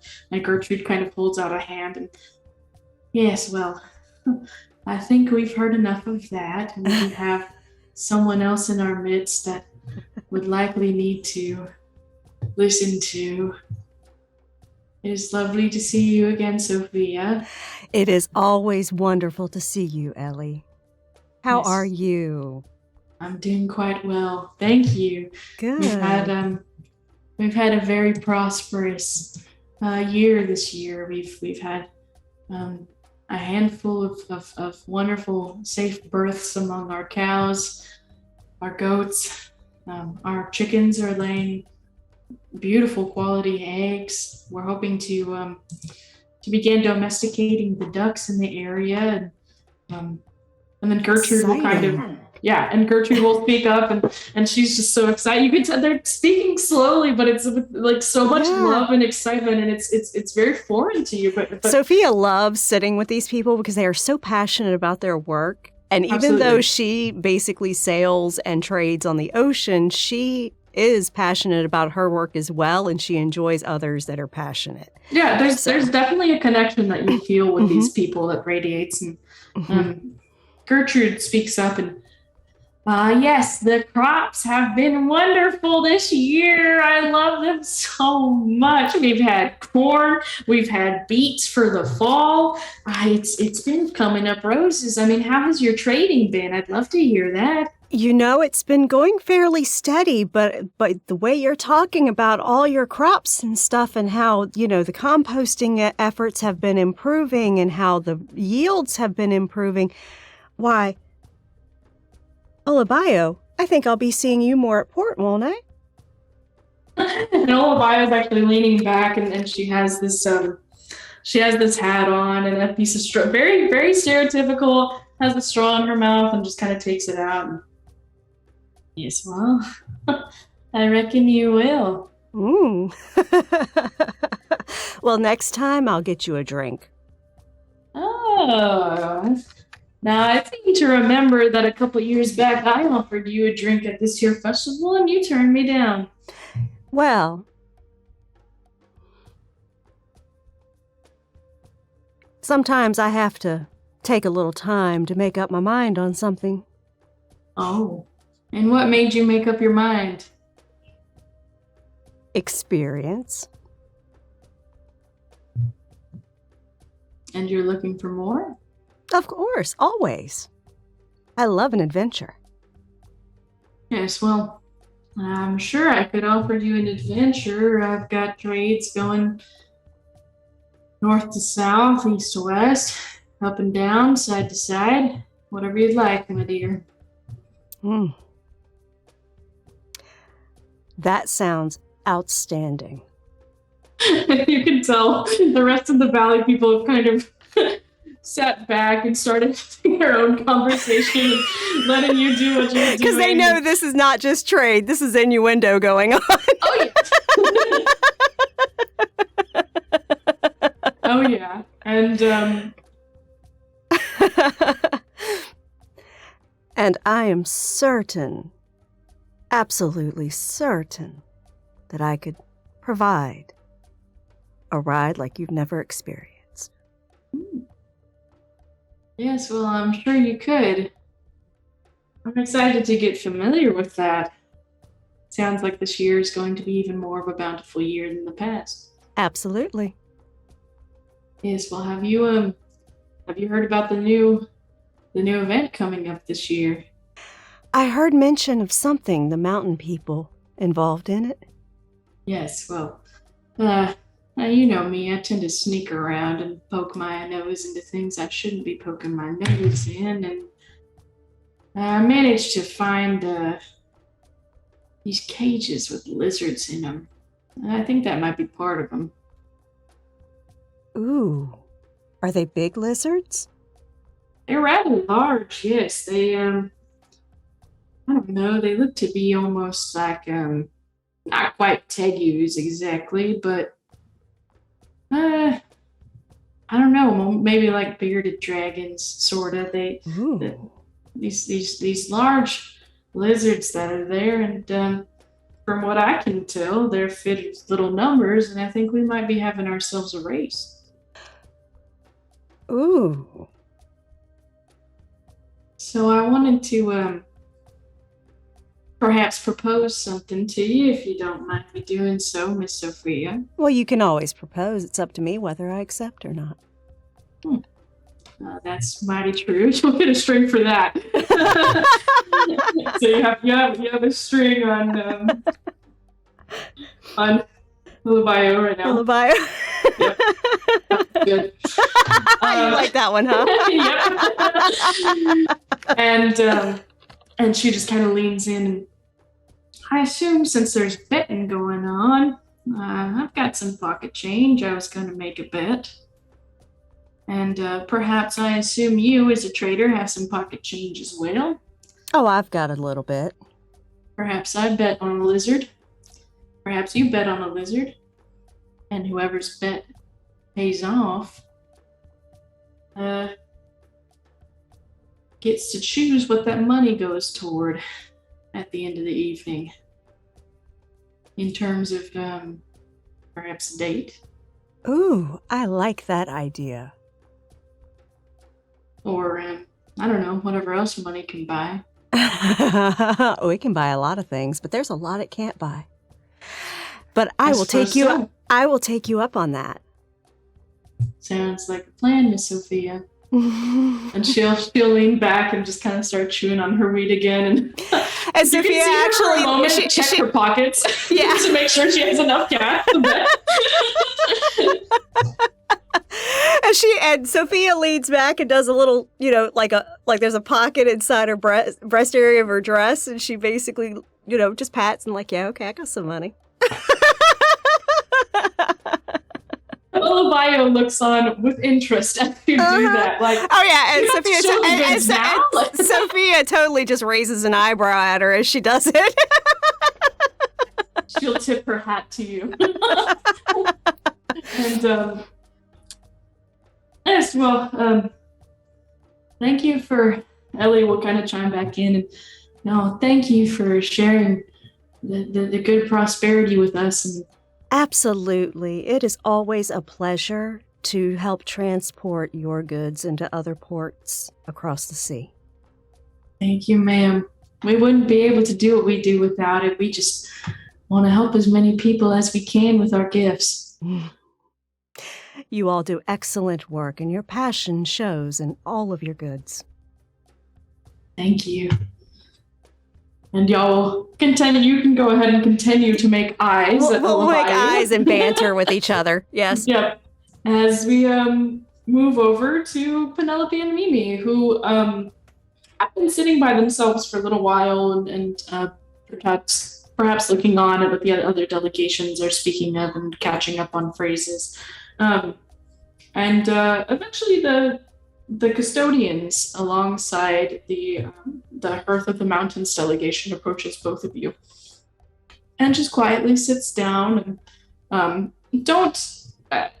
Jalen has this wisdom and look on her face as she does. She still doesn't quite might seem like her usual self to Penelope, but she sits down and she recognizes that Penelope often prefers to sit by herself or takes a moment to warm to conversation. So she'll continue talking, sharing culture with the mountain delegation, but not necessarily ask for force Mimi or Penelope in. So Jalen sits down and continues. And the mountain people, as I said, they're this family. They're this strong, broad family, very clearly resembling. You have Amelia, who is the primary mother of the family. She's middle-aged and worn and tough, and you know that they do mining in the mountains. That's their main thing, is they look for jewels, gold, ores, things like that. Some of them work on smelting. So she's just got these workers' hands and this deep, raspy laugh. And she has her two daughters, Laura, as well as Sharona. And both beautiful daughters, striking resemblance. And Sharona has this long, beautiful beard tied into braids.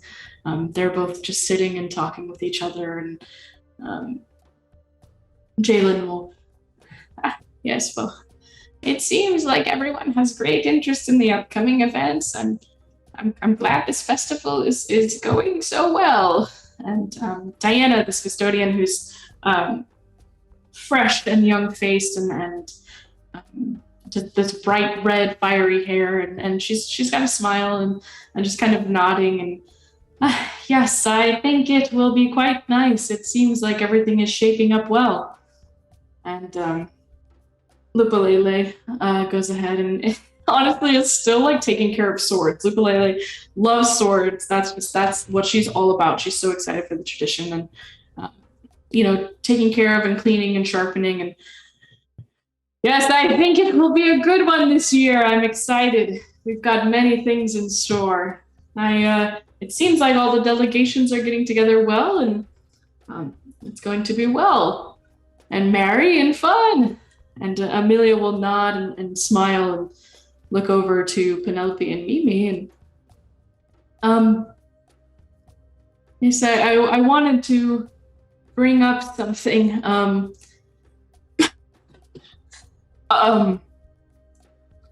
Did you guys know that the star is missing?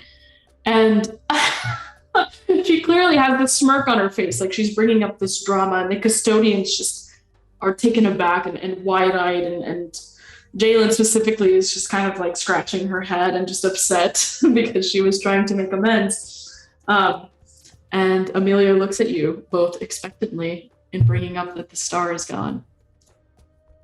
I am new here, so I thought the lantern was the star, but I have it on good authority that everything is okay. Laura chuckles and just kind of, oh, I like the spirit. You're wonderful. I'm glad you're here. My mother is trying to cause drama like she always does. Thank you. No, I met a friend earlier today. Her name is Sophia. She's really nice. She wears high heel boots, and she doesn't get blisters from them, which is really cool. But anyways, she told me that it was missing, but it's okay and not to worry about it and not to panic. Sharona has her brow furrowed and just kind of speaks up. And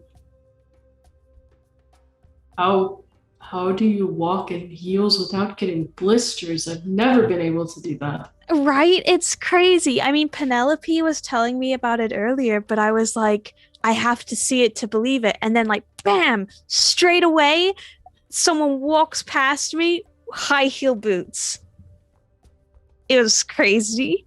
That's fascinating. I'll have to try that. And Amelia, Penelope, remember? And Amelia is just aghast, like, I have just brought up that the star is missing, and she accidentally says it too loud. And suddenly, everyone in this tent has now heard and been informed that the Eternal Star, the prized jewel of this island, and a huge part of the ritual of this festival, in ensuring that the years will be bountiful and exciting is missing. It's okay, everyone. Don't worry. Sophia over there says it's fine.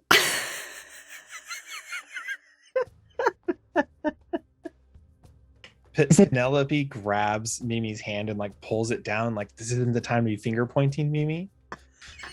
Sorry, I forgot it's rude. Sorry.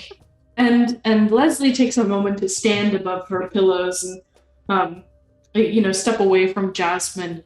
And well, of course she thinks it's fine. She's probably the one who stole it. Oh, bitch, you're just bitter because I dumped your ass. We were with her. She certainly did not steal it. And Leslie pulls out her sword. And Sophia just stays seated and just laughs her ass off at her. And you see Kim trying to shepherd her. Now put that away. We're not doing that here. You can't place blame. And Olabayo actually goes ahead and stands up and so what if she stole it? What does that matter to us? She stole something last year and returned it. Right? Lupalele? And Lupalele is kind of disgruntled and trying to process. And yes, that's right, but Amelia, since you were the one to share this information, how about you get the next event started? Go prep the lizards.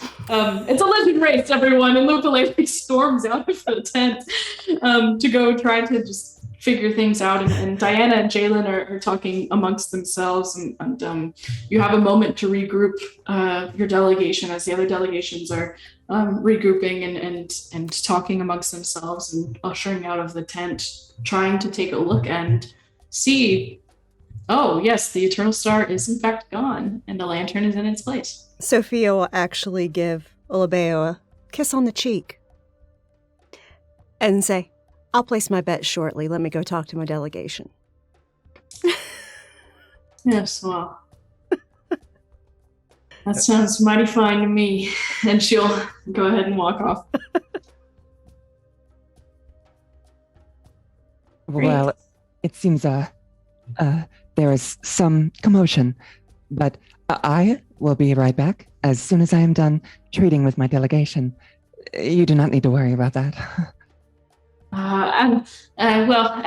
You'll be missed. If that Sophia lady in your group did steal the star, please make sure she turns it back. It's so important to the festival, and all the academics are hushly wishing to each other, and Leslie is kind of staring at Sophia with a glare and has put her sword away at this point, but she's just fuming and starts to lead that delegation out of the tent. And you look over and you see Diana and Jalen hushedly kind of arguing and talking, and whoever is closest, it would likely be Mimi, would overhear Diana saying something with like, "You knew it was missing and you didn't tell me? Why would you keep that from me? I know I'm the newest custodian, but that's important information." And Jalen is just, well, I didn't want anyone to worry, and we'll find it. And Diana looks concerned and just very aggravated and rushes out of the camp as well and goes just in a completely opposite direction. And then Jalen kind of quickly follows out. And Reiko, you hear a whisper in your ear as you're meeting back up with your delegation before you form together. As you stayed true and stayed devoted and shared your devotion with others, even when you have a friend that you could have potentially put love or interest into, she'll whisper, and your devotion rings true. And so too does the second stage, anger. That is what often follows denial, is it not? It seems that some are angrier than others. I would be mindful of them. And she will leave.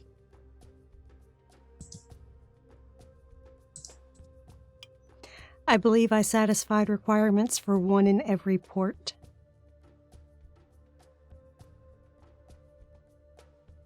Storyteller, GM. Sorry. I go ahead and believe repeat I that. believe I satisfied requirements for one in every port. Yes. Yes, absolutely. Yes, let me check on that.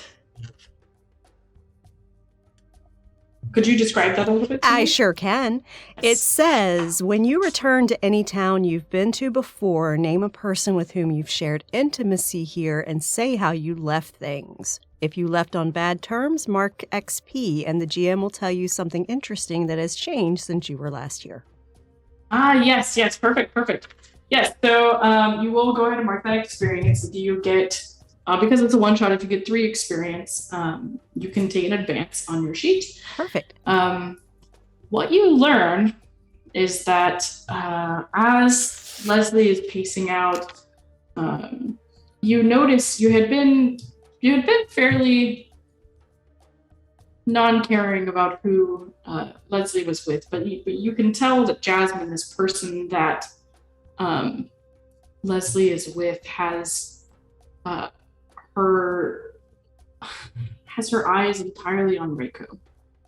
And though Leslie's arm is around her and that she's interested and that she's playing up this act of Sophia did this and I'm with this person now, Jasmine could not care less and is staring intently at Reiko and caring about her and how she's doing at her first festival by herself.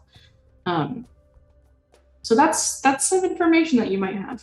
Mm-hmm. Thank you. Mm-hmm. Great. So the delegation meets back together.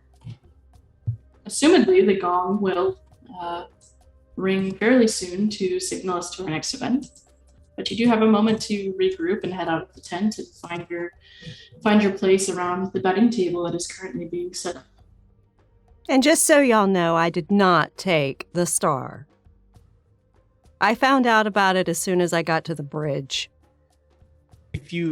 Why would they keep inviting you if you were stealing stuff from them? Exactly. I didn't take their sword last year either. I got it from the people who did. It's just easy to point fingers. Trust me, I know how that I'm is. used to it. I've been to this thing so many times now. I'm used to it. I know. Like I said, you wouldn't keep getting invited back if you were stealing from them. That's business 101. I'm too valuable for them. I find all their lost shit. Well, apparently they want you to find their lost gem. So, though I will say the news of that gem getting stolen went over in this room like a wet fart at a few. Yes, it did. At that point, as you're laughing, Lupulele will actually stick her head into the tent as you all are the last delegation in there, and she'll just kind of lock eyes with Sophia and. You need to find that star, please, all of you. Everyone else will turn it into some kind of some type of thing, but I sense goodness and honesty in this group, and please help us find it. We had the star here at the beginning of the festival, so It was in here? no, it was not in here. It was on its pedestal, and it seemed to be flickering. I didn't think of anything of it, and then I didn't even notice at that point. I was with my stars, and or swords, and it must have been taken. So it had to have been someone here. Did you replace it with a lantern, or was that put by whomever stole it to keep it at least appearing similar? I'd assume by whoever stole it, and whoever that is, they're one of the delegation members, or dare I say, one of my fellow custodians. Well, unless it was in the Swordmaster's tent, it is unlikely that Sophia would have stolen it. That is the only time she left our side. Oh, apologies, Mimi. Sorry, I was about to suggest that we try and help find it. But so I overheard something.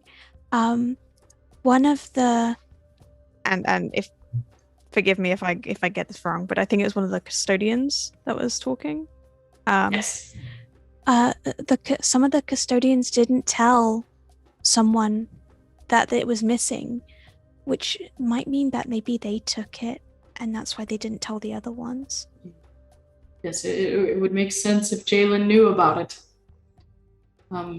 Perhaps she didn't tell Diana.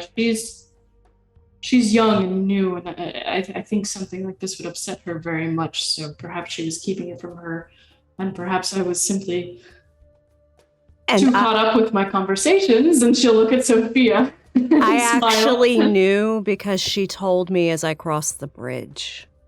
And you didn't tell me when we met? Of course not. It's not my job.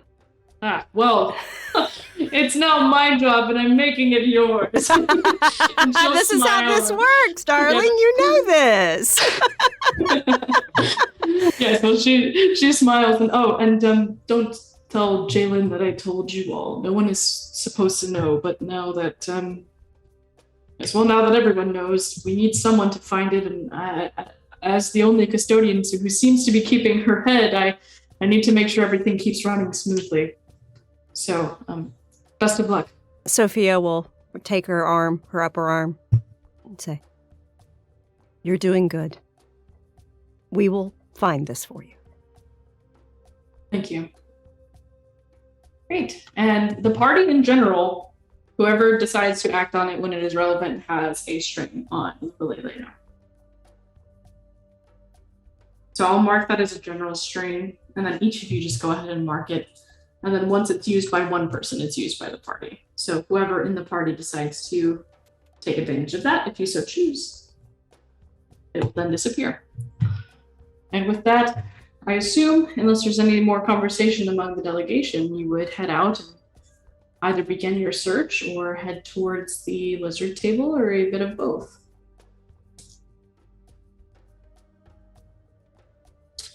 Which Please check Zoom means- chat. Yep, we can go ahead and decide that of a break. So we will see you in 10 minutes. In 10 minutes. Yep, we will do 10 minutes. And thank you so much to everyone that has made donations during this first half of our one shot of Thirsty Sword Lesbians. Those who have contributed has been Cult of Cthulhu, led by Bardic Sway, and then Great Cthulhu, Ravnos Archon, Revenge Meg Never, Chrysec 1013, Phantos, Glammy Cat, and Psycho Gaikido. I hope I said that right. I apologize if I didn't. I tend to butcher names sometimes. Thank you guys so much for the donations. We appreciate you helping those in need through National Breast Cancer Foundation, and we appreciate you. We'll be back in 10 minutes.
Hi, everyone. Welcome back. We are back from our break, refreshed, excited, ready to bet on some lizards. We left the break with the question of, are people immediately going to set and look for the star? Are people going to go to the betting area and start with that? We said we would discuss it over break. We discussed many other things instead. So what would we like to do? As it goes, where would we like to go? Sophia is going to place a bet.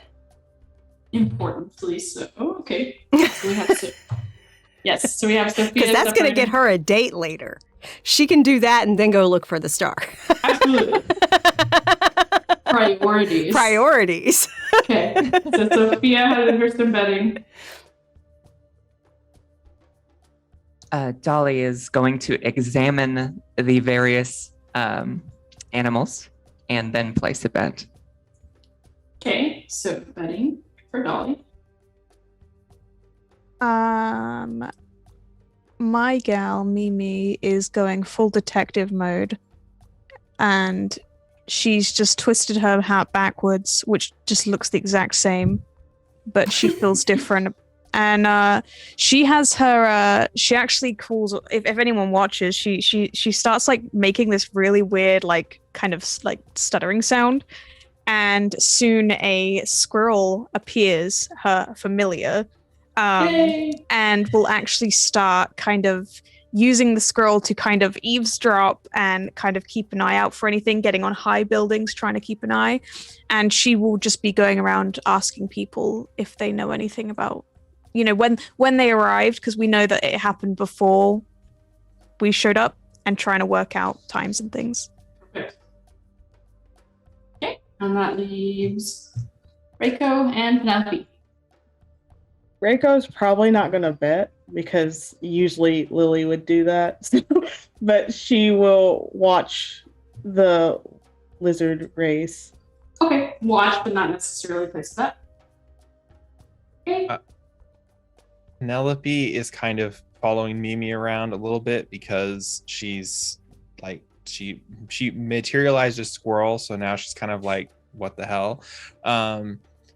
And lizard racing doesn't sound too interesting. So but when she sees a squirrel take off again, she's like, oh, good idea. So she's gonna she wants to start looking around for the little fire spirits to see if any of them have just been around that she might be able to like ask nicely if they've seen anything, and if they don't, they get the jug. Awesome. Okay, perfect. So what we'll do is we'll go ahead and start with our lizard betting first.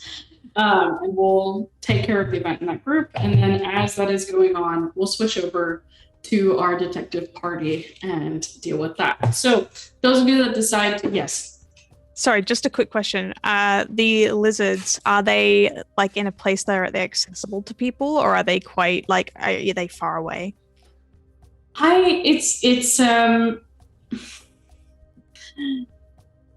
I guess one of it's basically almost like a horse derby type track, but it's obviously very close and accessible.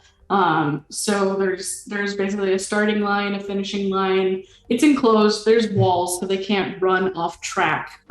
So it's like if I knew who the people were betting on, and I spoke with that animal and the other ones, would I be able to talk with those animals, or are they too far away? You potentially could, but you would need to do so before the race starts. And Yeah. as the gong has sounded, the race will probably start soon. So you would probably only have the chance to talk to one person and one animal before the race gets started.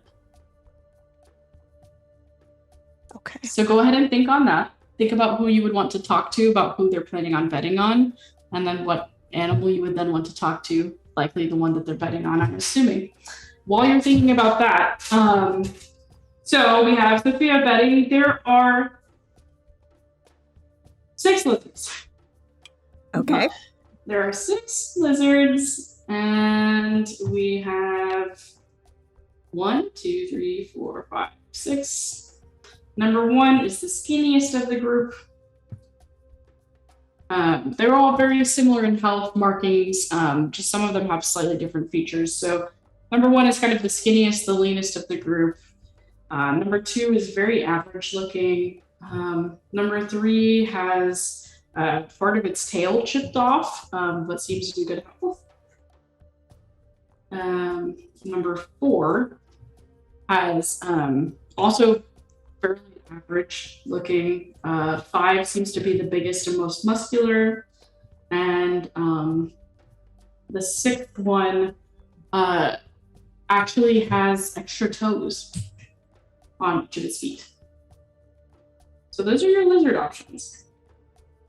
You may place a bet on any monetary amount from any monetary type, and it'll all be divvied up in a way where winners will receive some amount of money, but most of the money is actually going to a charitable cause. Mm-hmm. Mm-hmm. Okay, so I look at Dolly. I'm like, I'm kind of torn.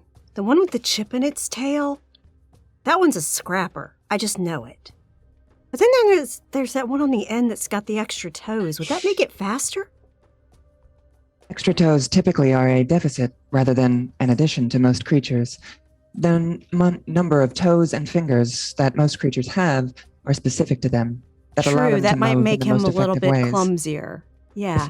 If I see had to what you're pick saying. one, the first one, he is the skinniest. He probably has the lowest in terms of body fat, and then also some heavy, lean mass. I would go towards that one. Hmm. Well, it's okay. I win whether I win or lose. I'm going to place a bet on the first one. And the bet that I will place will be basically like $20 of my money. On the first one. Okay. Perfect. I will also bet on the first one. And actually, what she will do on top of that is she will give another $10 as a straight donation. Perfect. Okay, and Amelia is the one who's leading this, the head of this Mountain Hearth family, and the two daughters are kind of checking in on the lizards, wrangling them, and kind of encouraging them, getting them ready to go, and setting up the truck. So Amelia will take this. I would. Thank you for your donation. You're welcome. I wouldn't expect this from you, actually. I'm full of surprises. What can I say? You seem to be. And your friend? Dolly. I would like to bet 75 on the first one as well. 75. Yes. And The island is going to look beautiful next year. Very generous. as a donation, I would like to, I have something a bit different. Oh. And she depresses a small space on her palm, and a small blue crystal pops out. It is immaculately cut. I hope it will be worth much. Yes, and she's just like, there's this like fascination in her eye that you can tell that she's very grateful, but also like jealous. Like, this is her livelihood. She mines these like roughly cut out of stones, and you just provided her this perfectly cut gem from your body, and so she's like, thank you. Just kind of takes it and puts it away. Do you produce those? They are linked to different types of functionality. With that, I will still be approximately 97 to 98% effective. But So you run off of those, basically. yes, they provide power to my core. Fascinating. Isn't it? You're rolling like breathing heavy, like right behind Dolly, and I'll bet on the one she's betting. It just ends over like $1, basically. I don't usually bet. I just want to be sure that maybe you get some extra winnings, Dolly. You seem so inclined. Oh, yes, of course. Thank you, Robin. It will be good to see if we win. Yes, of course. Leslie, Jasmine, who are you voting for? And Leslie just kind of goes and plops down 30 and puts it on 4 and doesn't really say anything. Sophia just walks away. Sure. Mimi will, seeing Sophia leave, will. Hi. Just a quick question before I do my detective work. Which one did you bet on? Number 1, I asked Dolly for her assessment. Okay, great. Best of luck. Thank you. And then she heads over to the pen where they're kept, like the little, where they're getting put in their little starting things. And if I'm able to, like, kind of lean over and try and talk with them, I don't know if I can. It's my wild friends move. Yes, let me look at Wild Friends. I'd assume It's I can speak with them and can influence them with strings, just like other NPCs. Oh, cool. Yeah, I would say you absolutely can. You had a good charm and fun about you that just made the whole of the Hearth of the Mountain have a trust in you that has then kind of transferred onto their animals that they care for. So you can absolutely go ahead and influence one. Which one would you like to influence? Number 1. Awesome. Cool. Yeah, she's just gonna kind of lean down and just say, Hi, I'm Mimi. My friends are really hoping that you win this race, and I think you will. And if you do, I will give you all the food you can imagine. And it'll lick its eyeball and just kind of, and then like like very determined and kind of like shake its tail a little bit. You And got you can tell you definitely kind of inspired it. For it was kind of just kind of looking around, trying to see where food was. But then once you ensured food's gonna happen for that lizard's like ready to go. Awesome. But yeah, that absolutely works. And then Jasmine will actually approach Reiko, and after she saw Leslie bet, and I was curious who you were betting on, if you were doing this year. I was hoping to bet on the same one. No, I didn't bet on one. I'm just gonna watch. But you're free to bet on one, Jasmine. Oh yes, I plan to.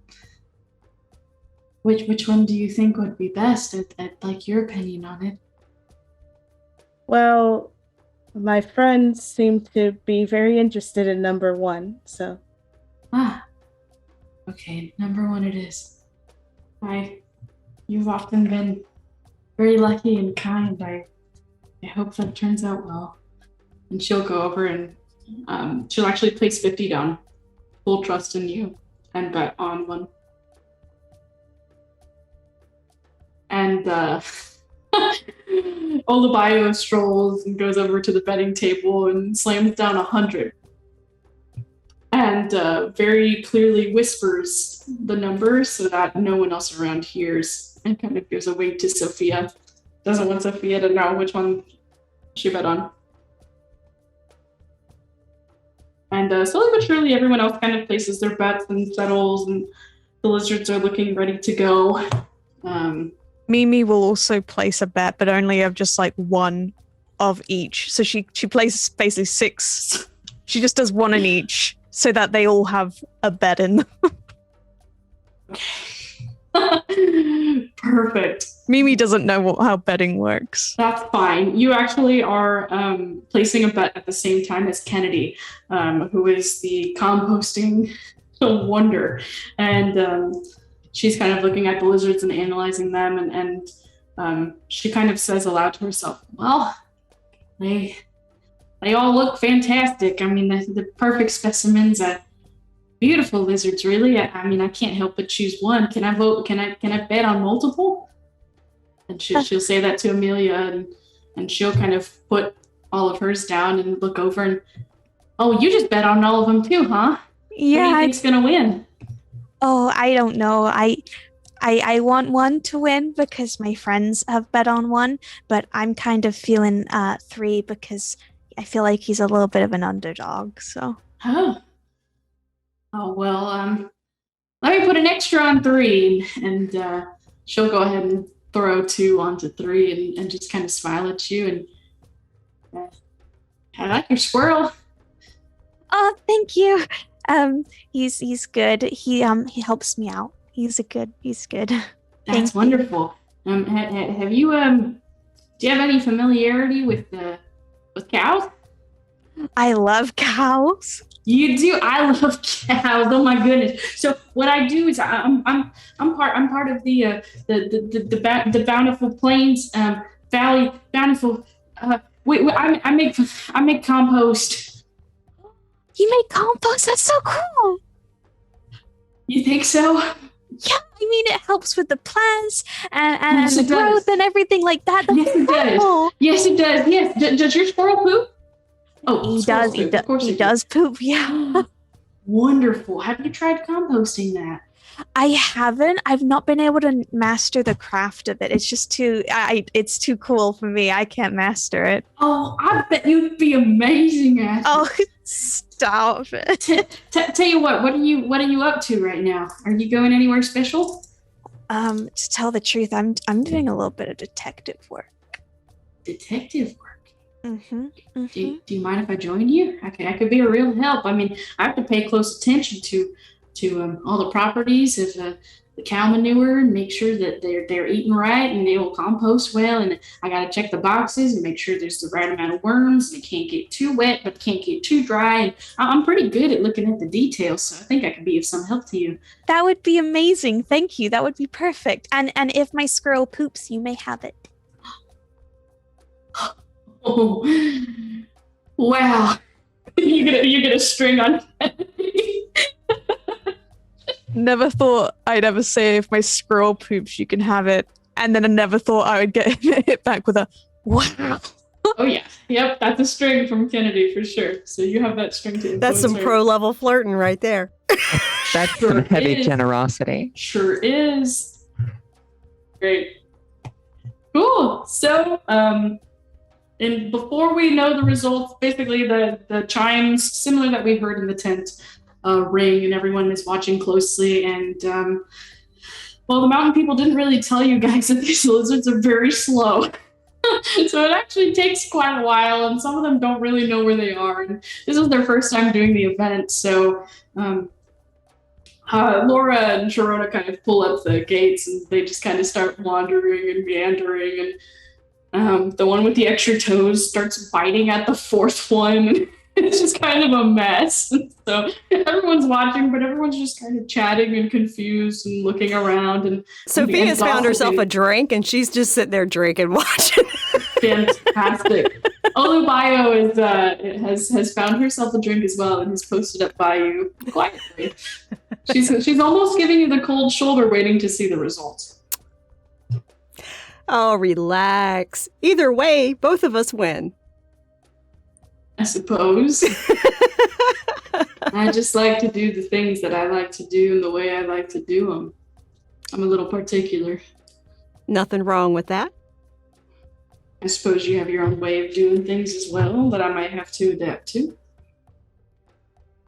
We can do a cultural exchange. Yes, I do think we should do that. I'm excited to see who wins. I know you've got some new people with you this year.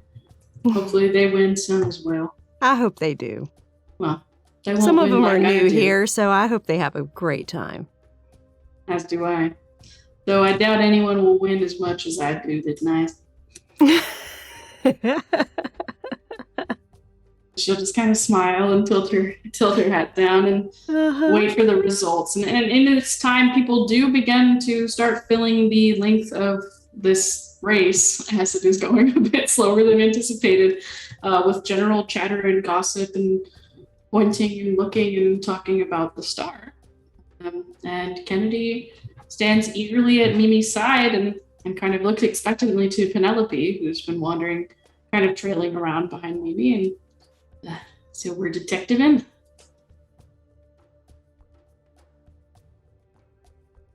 Yeah. Oh, I didn't mean to say that in a way that offended you or anything. Was they not supposed to know?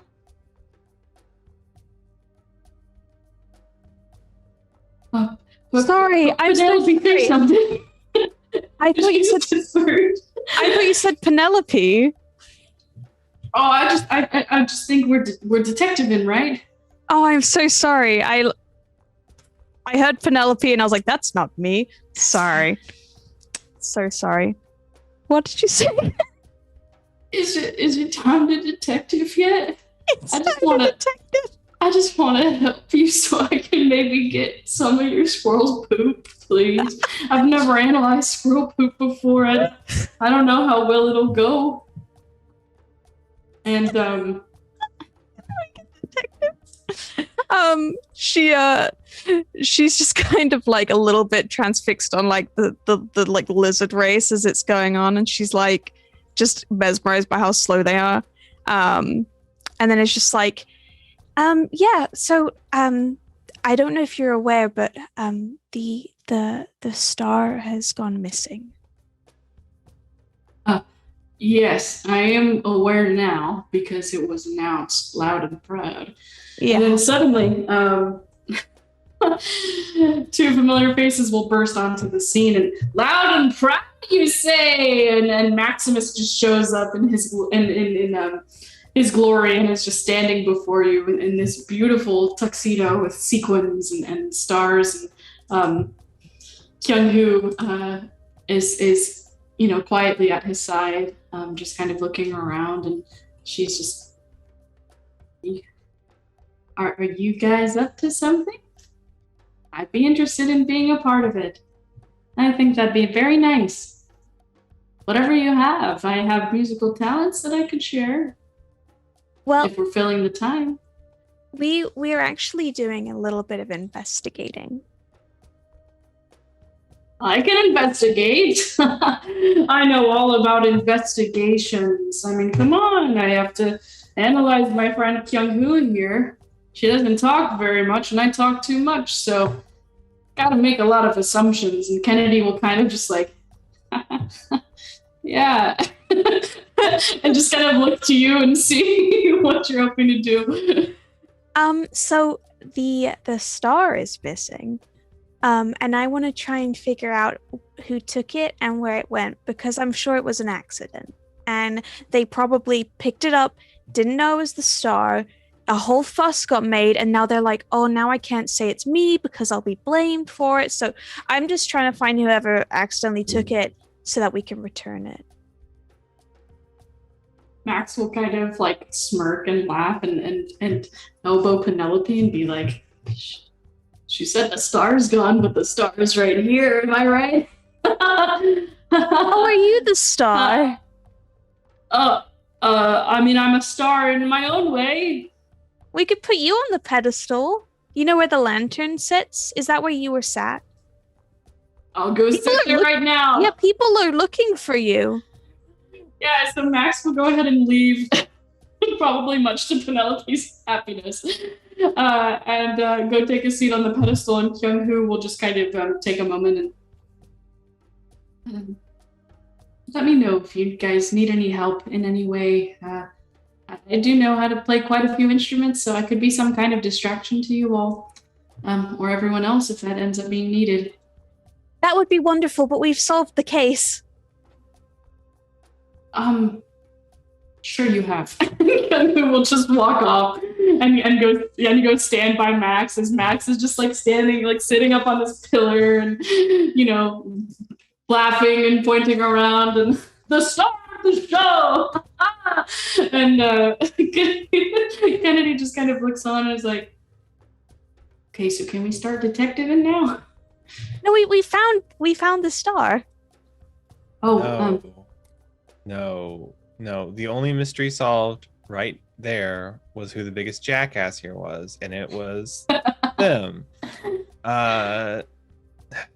that's how that delegation goes. Yeah. They're pretty big in their britches. Oh.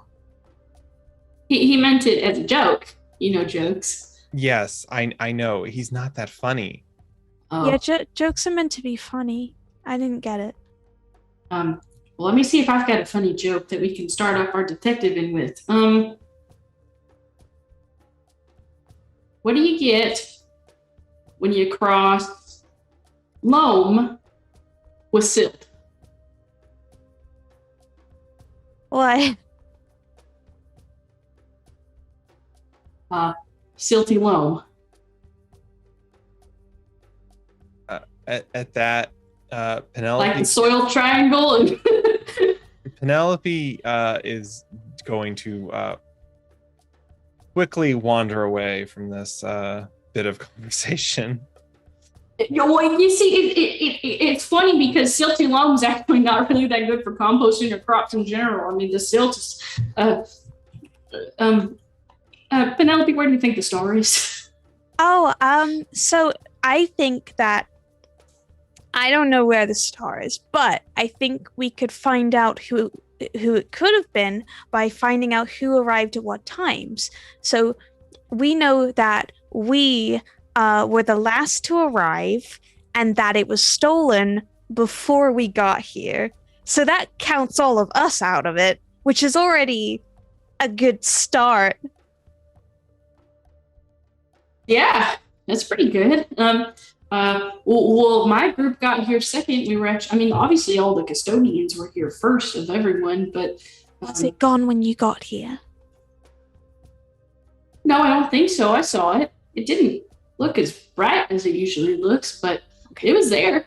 And it was the custodians here first, and they were all set up and ready to go. And then I remember the mountain people were here, and I think they had been asked to come early to set up all the lizards and stuff and make sure they were good. Okay. And then it was us. I don't remember who came after us, unfortunately. I was already too caught up in the conversation and activities. That's okay. You came second, you know who came first and who was already here, so we just have from second to last, and all those people are who it could be. So we've shrunk it down a little bit, which is great. Let's just find maybe the custodians, maybe the lady on the bridge, because she greeted everyone with the wish, so she would know what the arrival times. Oh, yeah, sounds like a good idea to me. Okay, and I'll just send my squirrel to eavesdrop on some conversations and try and see if he can spot it. It's a little tough because we don't actually know what the star looks like. Right. And Kennedy will start as you go to find Galen, or Jalen. Will start to kind of describe the star, and it's this magnificent. It's genuinely a star. It's this magnificent ball of light that doesn't harm people. Doesn't really give off. It gives off a gentle warmth, but nothing equatable to like the true infinite heat of like an actual star. And it can be touched, and it's even been rumored that when you touch it, things can be revealed, dreams can come true, all sorts of things. Usually people aren't allowed to touch it, and even if they are, they usually just see these weird cryptic dreams. It seems like an entire delegation would have to choose to touch it at the same time. But she starts describing this warmth and how it has this fire that doesn't hurt, but can still light a torch, specifically these special torches that the custodians provide. So she'll talk about that, and then your squirrel will go ahead and start to roam about the crowds, and you can hear Leslie going on about how Sophia must have been the one who took it, even though the Misfit delegates were the last to arrive. It had to have been them because they're the Misfits, and all the academics are for the most part agreeing, and Rowan kind of, well, the Misfits couldn't have taken it because they have Dolly, and she wouldn't do that, and just various blame being placed everywhere, and it seems like in general all the custodians have dispersed. You're not sure where Lupalele is. You don't hear her in the conversation. You don't hear Diana, the young custodian who went off in a different direction. In fact, it's been unclear where she's gone from the tent since, and you don't hear Jalen either. It's kind of weird, the lack of custodians, even though Lupalele had said to you that she would be around to try to help facilitate. And another thing your squirrel manages to catch up on, because this is an animal that can kind of be more in tune with the spiritual side than humans or automatons can be, manages to hear this interesting whisper envelop somewhere around Reiko, and it's not clear, but you hear Reiko talking, and then suddenly this quiet. And there's this whisper that your squirrel reports to you of this person who hadn't been heard at the festival before by the squirrel, that we are now entering the third stage. Can you feel it? Betting and bargaining share a similar name. I told you to look out for those who may be angrier or more concerned than others. Now, perhaps you need to look at those that, rather than betting, are opposite or bargaining. And that is the whisper that Reiko and the squirrel, who will pass it on to Mimi, hears. Kennedy, I have an idea. Shoot. So, my friend, Dolly, she can see on different frequencies, I think she said. She can see different things. Maybe she can go on a frequency where she could see the star. My other friend, Reiko, seems to have a someone she talks to, maybe on like a spiritual level. I'm not quite sure, but they're not around.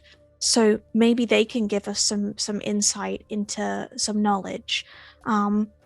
My other friend, Penelope, she has these little fire spirits, I think. And from what they sound like is they sound like quite the troublemakers, so they might have been able to see something. So if we can find her, maybe we can see if they've spoken. Now, my other friend Sophia, she seems like stealing is kind of her thing, so she might know other people that steal, and then we get our in. So I think if we can round everyone up together, maybe we can set a plan. Well, usually after we share our cultures, part of the cultural exchange is actually sharing in food and drinks. I know you're new, so you probably haven't experienced that, but everyone brings some kind of dish from their different lands and drinks, and we all just kind of have a big feast. So normally that would happen. So maybe we just need to continue gathering information and have everyone speak honestly. And I don't see why your delegation couldn't lead it with all of your different diverse abilities. I mean, especially you seem awfully kind, and I bet people would listen to you and trust you. Problem is like, I have nothing to go on. I just know it's missing. Well, we know it's missing, and we know there's spirits about, and we know that Dolly can use different visions. I don't really know what you meant by that. Reiko's also got some spirits, and Sophia steals things, and I don't know. Penelope, I mean, you're coming as someone who's also been here before. Maybe you might hold more ground than Mimi does, or you can help her out. Sorry, I just wanted to point out Penelope has actually like wandered away from the Oh, she left. She's not hanging out. She's trying to go out and like find the little fire spirit thing so she can round them up, because she does intend to ask them what they've seen. So perfect. Yeah, in my head, I thought it was just Mimi and Kennedy. That's why she's like, we should round everyone up. Yes, great. So Kennedy will go ahead and help you kind of start to round people up, and she'll even kind of comment to retcon. And I actually don't know where Penelope is, but I think Sophia's flirting like she does, and I think Reiko is standing like she does, and I mean, by herself this year. A little unfortunate. And then do you know what happened? Oh, well, I know she used to come every year with someone else, and from our cultural exchanges, I know that she's committed to that person. I think her name was Lily, and I don't know what happened to her. You'd have to talk to her. I wouldn't be surprised if she's connected with spirits. I mean, she's had some loss in her life, it seems. Yeah. Seems this year I'm feeling a lot of loss around. It's a very interesting year. I'm sorry this is your first year. Usually it's a lot more cheery and straightforward than this. That's okay. It just means they'll get better, so. Oh, you plan on coming to more? Yeah, I don't really get to talk to many people where I'm from, so. Oh, well, I spend most of my time at the dirt, so neither do I, but I try to come every year so that way I can get some socializing in. Yeah. If you're coming too next year, I'll make sure I come too again. Maybe you can teach me how to make compost. Yeah, absolutely, I could do that. You live out in the woods? Yeah. Oh, I've never been to the woods. It's really pretty. Maybe you could come by sometime. It's really cool. I'd really like that. Maybe you could come visit my place sometime. Or maybe once this whole star thing is figured out, I don't know, we could... I don't know. Are you thinking what I'm thinking? What are you thinking? We could go see the cows. Yes, that's what I was thinking. Yes, absolutely. I'd love to see the cows. That would be great. I would love to see the cows. Yes. I think cows are quite nice. You got spots, you got udders, you got tails. I like cows too. Yeah, I like cows. I like you. I like you. Oh, let's wrap people up. Kennedy will go and help you kind of check in and see how the beddings are going. And the lizards, slowly but surely, are making their way. Olabio is getting very confident right now because the lizard that she has bet on Is in the lead. seems to be in the lead at the moment, and that is actually the one with extra toes. Number 6 has made his way, but not far behind is number 1. So she's smiling. She made sure it was a secret, but she's confident and chewing and looking over at you. And And Sophia's just got a grin like the cat that ate the canary. perfect. So that's all going on. And then we have Penelope trying to round up some spirits and get some hints going on. So close to the end of the game, but we've got some spirits to wrangle first. Yeah, she's just like, I'm just wandering around looking for him. And when I find him, I just grab him and just, jam him in my dress. I've got like a little pocket thing inside there. People don't see. It's just. I love it. Well, one of the spirits kind of pokes its head out and, why are we being taken away? Why? And I envision that they're fiery, but they're spirits, so they're just like constantly whisper screaming. And so they're just, why are you putting us away? Why? We want to see the stars. You can see the stars. Penelope was going to reach in and start just pulling them out and like sticking them on like her shoulders and the top of her head and stuff, and just like, better. Yes, this is perfect. Great. How are you? Could be better, but Oh. gotta find the missing eternal star. So We haven't lit anything on fire. very good. We might though. We're feeling it. Of course. I heard you guys talking about crotch fires. That sounds pretty exciting. That might be our target.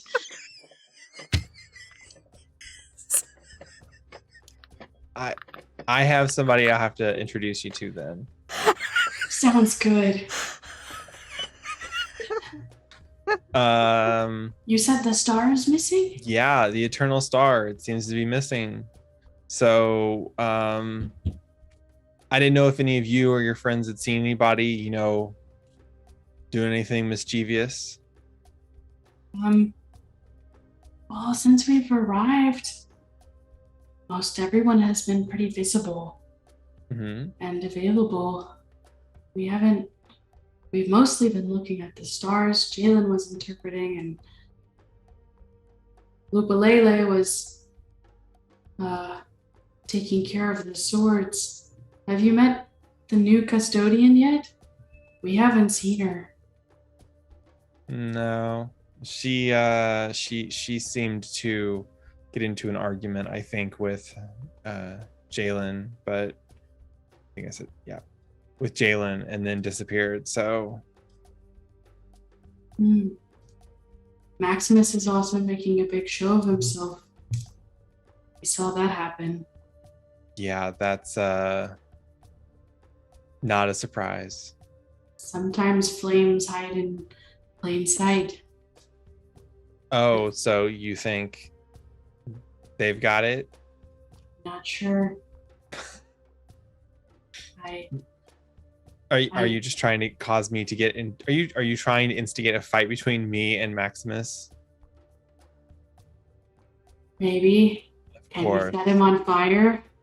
You don't like him, right? We can set him on fire. I didn't say you could set him on fire. I just don't think he's funny.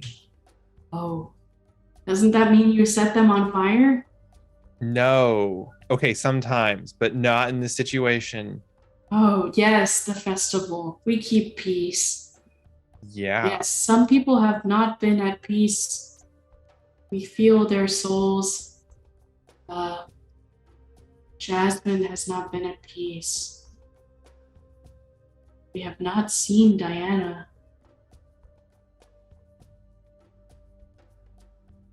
There are many not at peace tonight. Yeah.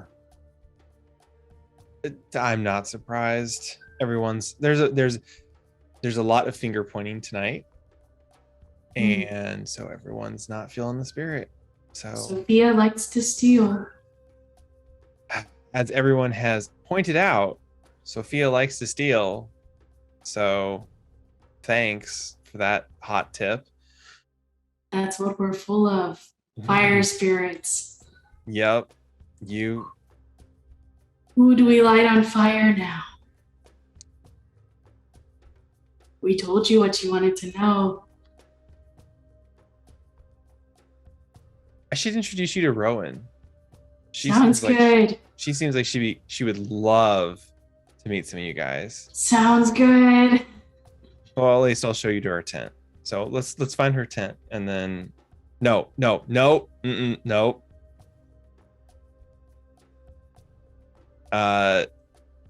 Penelope is going to she's looking around for water now. So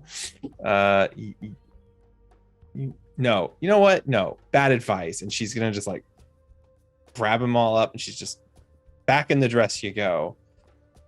Awesome. As you shove them into your pockets, you do hear the gong signaling that the race has concluded and it is about time to move on to the next event. So you can head back over and see what the results are. And you would likely see a handful of people celebrating, specifically those who voted on 1.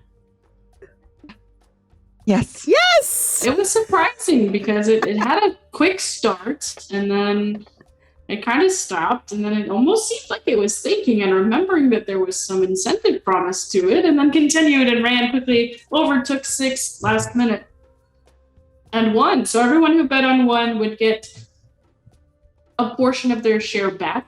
You wouldn't get more or full back because most of it is going to charitable contribution, but you would get part of your contribution back. And let's see. So Dolly, you gave $1. You just get the $1 back. You'd get the full $1 back since you gave that gem. And then Sophia, you bet 20. You would get 10 back. Excellent. I look at my new flame and say, looks like the date's on me. Seems like it is. Time and place, ma'am. I'll be there. I will see you before the end of the festival. I do have some things I need to do. All right, then. I didn't know it'd come so soon. Oh, it won't. Promise. That's what I was hoping for. She'll smile and walk away. She's going to go inform. She goes and joins up with the delegation and kind of starts heading towards the next event and informs them that she will not be available for a portion of the evening. A long portion of the evening, from what it sounds like. Yep. And Sophia At will least a go and couple basically hours. find the others and basically get ready to get down to really finding this thing. Perfect. I would have been going back and forth with Rowan. I did not realize that martial skill was so important in this race. I had underestimated one's ability to give it back, but he got a few chomps in and then managed to cross the finish line first. Yes, well, people can surprise you. It's pretty nice, actually. People can. Those were lizards. Oh, well, yes, I meant lizards. Yep. Yes, of course. Will I see you getting food and drink? Oh. You can come sit near me. Uh, Or I guess you have to sit with your delegation, but maybe I'll try to get my delegation to sit across from you guys. Except I'll have to make sure Leslie sits not across from Sophia. I'll figure it out. Oh, I am enjoying seeing the rivalry between the two of them. But yes, perhaps maybe a few spaces away. But I would certainly like to see you there, so we can continue to compare notes on the lizards, of course. Yes, Nothing of course. untoward. Oh, of course. I don't plan to do anything like that. Or maybe I do if you want me to plan that. I don't Okay. usually do this. And she clearly starts to kind of like get flustered and confused, and she didn't Oh. expect to be flirting with anyone, especially not an automaton. It is quite all right. I am uncertain how these kinds of interactions work, but I look forward to learning more. Much, much more. Yes, I'll teach you. I'll teach you. And Rowan will scurry off. Then I'll rejoin the group. Well, shall we head to this feast? We need to find a star. Shall we interrogate them? No, we need to find Diana. And something about Jasmine being the spirits are telling me, they gave me some information and they told me that they wanted to burn some stuff, and so they had to go into timeout. I didn't burn that village. I just want to reiterate, I did not do that. I know, I believe you. So I think best course of action would be to find Diana. For some reason, I don't know, the spirits kept mentioning they hadn't seen her at all. Yeah. They've seen everybody else except for her. So Kennedy actually told me that we have a big feast up next. And I was thinking now would be a great time for me to send out my squirrel. Maybe you to send out your spirits. Dolly, maybe you can do that frequency eye thing and try and see if you can pick up the star. And Sophia, if you know anyone and you're good at reading, if you're good at reading emotions, maybe you can tell when someone's being a little bit shifty. And Rico, She kind of like pulls you in as if to like subtly like talk with you, but it's very obvious. Like she's just addressed the group and then is like, "You come here." Like it's very obvious. But she's like, "Come here." My squirrel said that you talk to something that speaks back to you but can't be seen, and I'm wondering if that is to do with your loved one in your locket. I have been hearing Lily's voice recently. She's actually the one that told me that the star was missing. I wonder if she could help us. Maybe through, I don't know what spirits can do, but I'm wondering if maybe she could help us out too. Would be really fun. She did inform me that, not saying which people, but she did say that certain people would be angry or upset more than others about the star missing.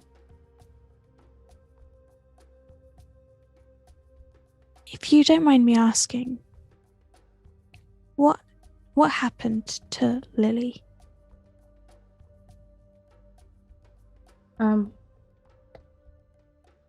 We went on a horseback ride together.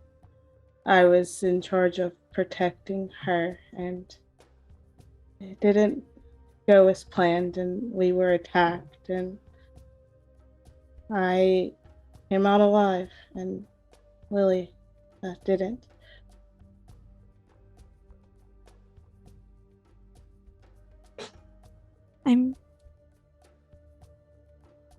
I'm sure you did everything you could for her, and I'm sure she's really grateful, and that shows that she's still with you even now, and maybe it's time for her to protect you. Thank you. Reiko will give Mimi a strain on her. Yay. Wonderful. Sophia's going to hand Reiko what's left of her drink, put a hand on her shoulder. You are one tough bitch, you know that? Yeah. Sophia, that really means a lot.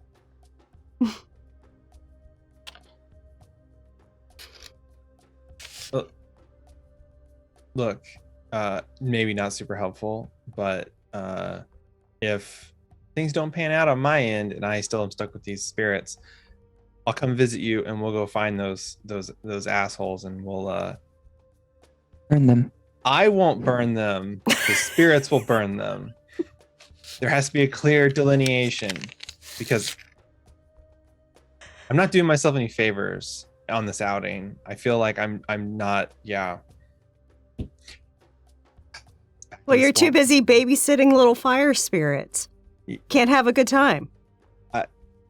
Yeah, but I'm also not helping my image much by being like, let's go burn them. And I'm like, oh, that's fine. That's deserved.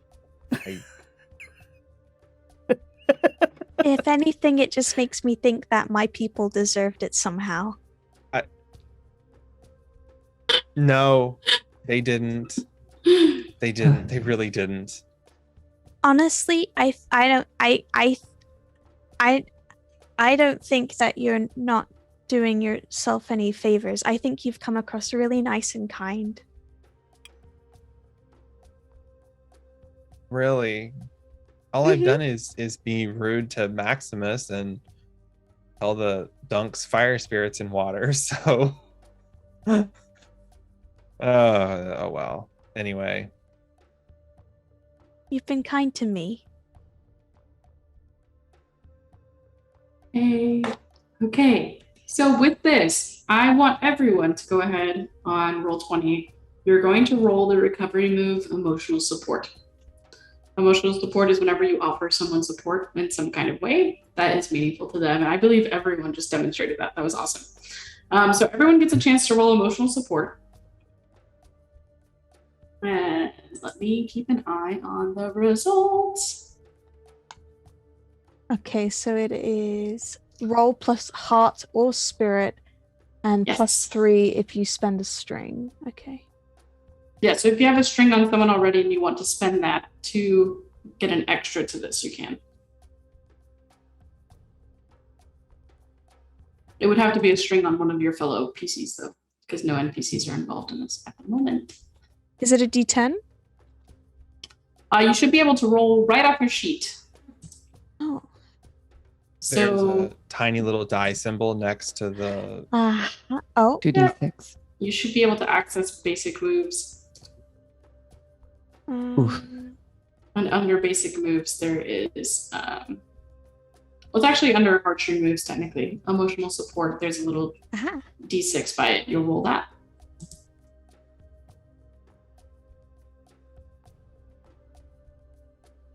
All right. So, Sophia, Dolly, and Reiko, unfortunately, you got a downbeat, which is not necessarily a failure. You provided the emotional support, but instead of getting some kind of answer or outcome out of that, there wasn't quite as deep of a connection with the support that you provided, and instead you gained experience for experiencing that downbeat. So that experience, if we get 3, can go towards potentially getting an advance on your playbook. For my friends who got, let's see, Penelope got a 7, and yes, Mimi got a 9. So on 7 to 9, if they open up to you, which I believe Reiko did, talked of her grief, you can choose to clear a condition. None of you have conditions, so you're good. You can choose to mark XP, which would get you closer to an advancement. You can gain a forward, which means on whatever rolls you may roll next or in the future, you will get a +1 to it. Or you can gain insight from the GM about an obstacle facing one of you. I'd like to gain insight, please. Wonderful. So we'll start with that. So the insight that you gain is that because you and Reiko just had this moment and this connection and you have this world by your side, Reiko's ex, Lily, goes ahead and whispers and provides this tale of, we are talking of stages. You have experienced them yourself, Reiko. We have talked of denial, of anger, of bargaining. And now we move on to the fourth, depression. Ideally, we can make it to the fifth of the stages of grief, acceptance. Look for those that may be isolating or need the support that your friends have provided you, as you have grieved in this way before. And so Reiko and Mimi go through that. Yes. On my sheet, I have shiny and new. When you give or receive emotional support in an intimate moment with someone new, you each mark XP or clear a condition. Yay! So no one has conditions right now, so you both would mark an XP. So that would be Reiko and me. Yes. And I now have 3, and I'm going to take another playbook move. Perfect. Go ahead and look for one. Whichever one you'd like, let me know. Okay. I'm just gonna take the forward. Awesome. So whatever you roll next, whether that be emotional support or one of your heartstring moves, you'll get a forward on that. Cool. Awesome. Mark that down somewhere so you remember. I'll mark it down too. Yeah, so under the modifiers, if you check the box, there's a little arrow, you click the arrow, you can click forward. And so yeah, that's what I did. Yeehaw. That's awesome. Good stuff.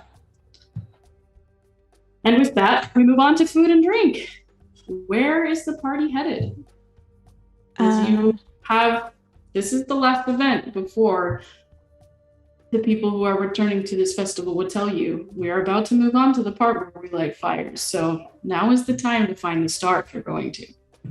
Mimi wants to sit around the outside so that, you know, if she needs to get up and go somewhere, she can.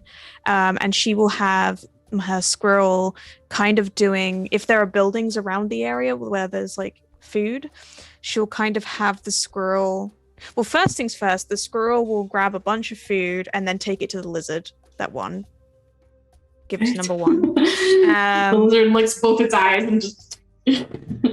And then we'll have the squirrel be going around the perimeter looking for anyone that is alone and isolated, like Lily said.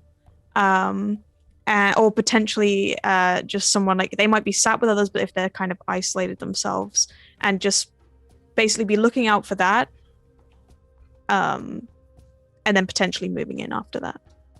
Awesome. So I'll tell you right now, Mimi sees 5 people that stand out.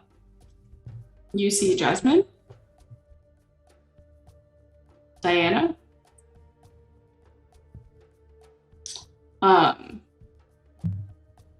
you see Kyung-Hoo.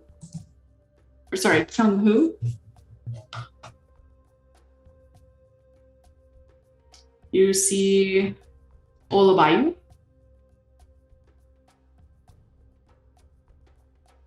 And you see Amelia. And quick reminder, since there's a lot of names, Jasmine is a close friend of Reiko. Diana is one of the custodians. Kyung-Hoo is the virtuoso partner to Maximus.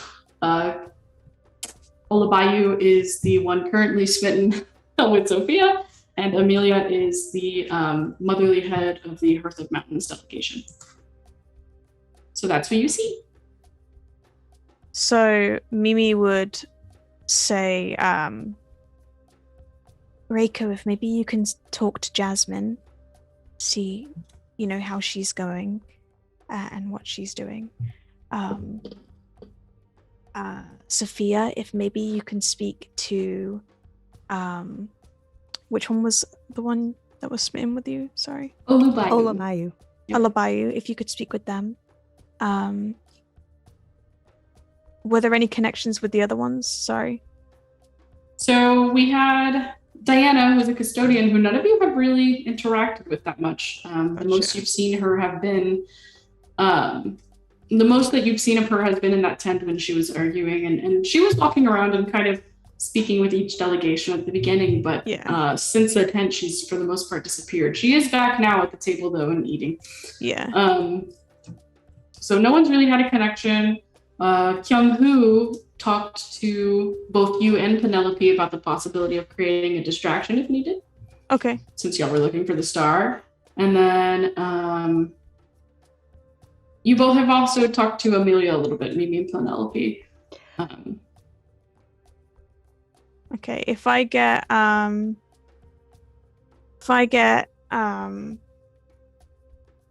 Penelope, how do you feel talking to Kyunhoo?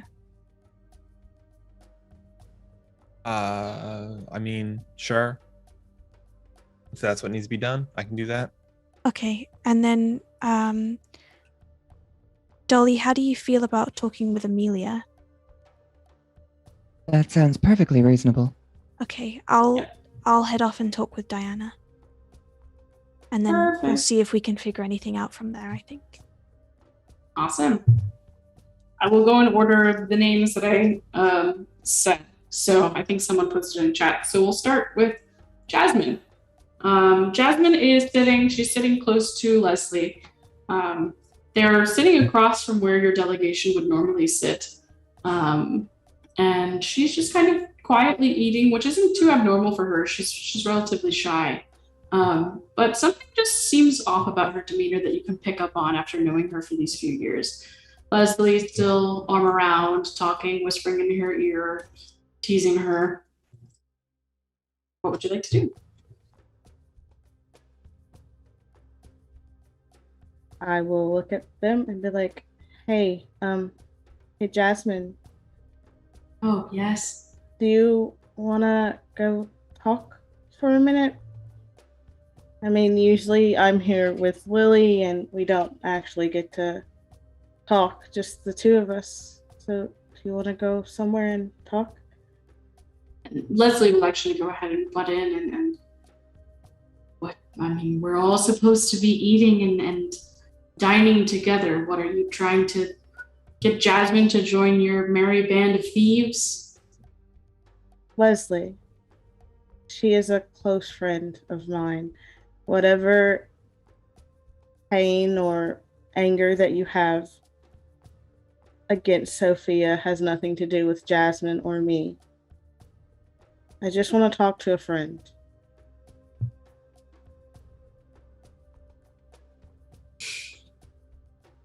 Fine. Go ahead, Jasmine. Jasmine will get up and follow you to where you're going.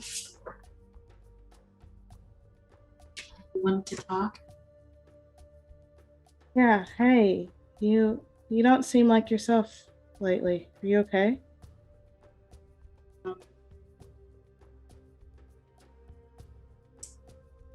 I'm fine. Yeah, the festival is fine. Come on, Okay. Jasmine. Don't play that with me. Okay, I need you to roll figure out a person. There should be a button next to it. It's under your heartstring moves.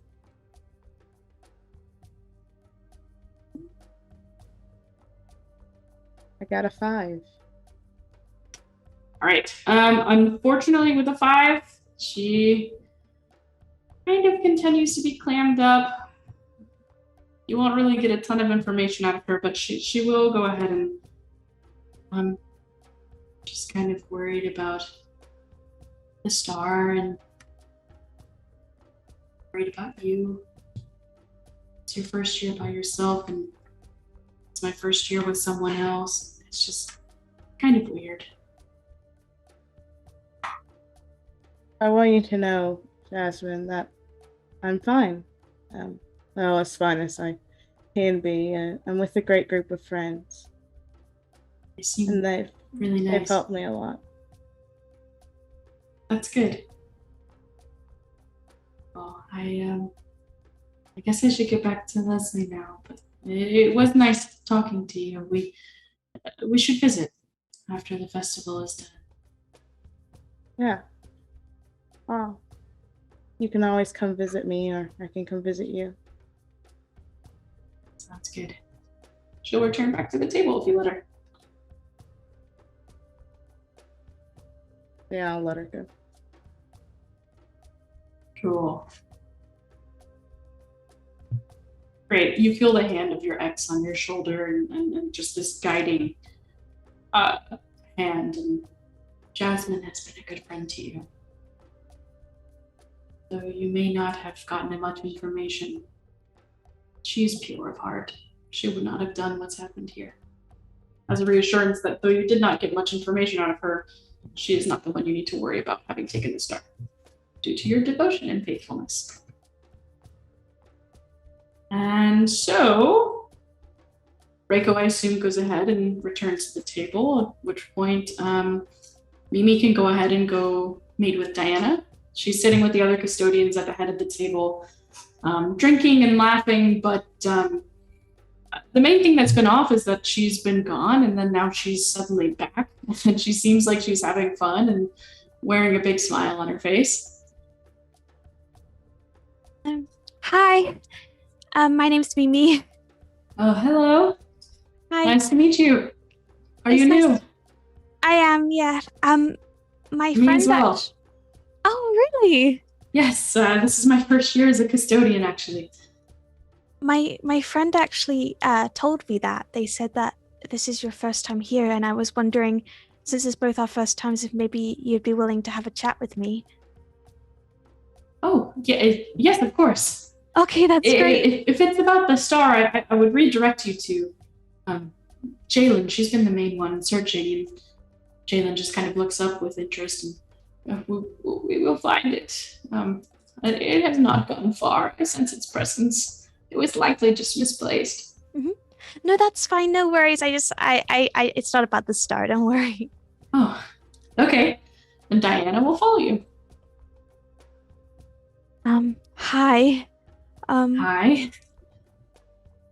I'm so sorry for lying. It is about the star, but I wanted to talk to you about it. Sure. I don't know much. I've never really worked with the star before.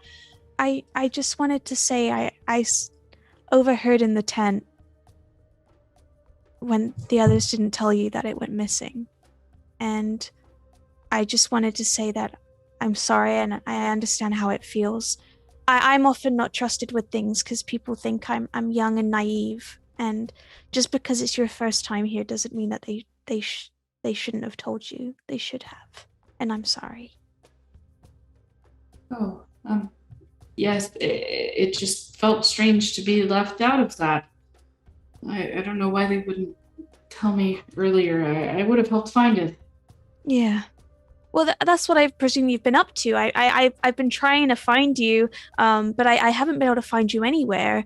Because, I wanted to say this to you earlier, but this is the first time I've seen you. What have you been up to? Go ahead and roll figure out a person. Okay. You're gonna do so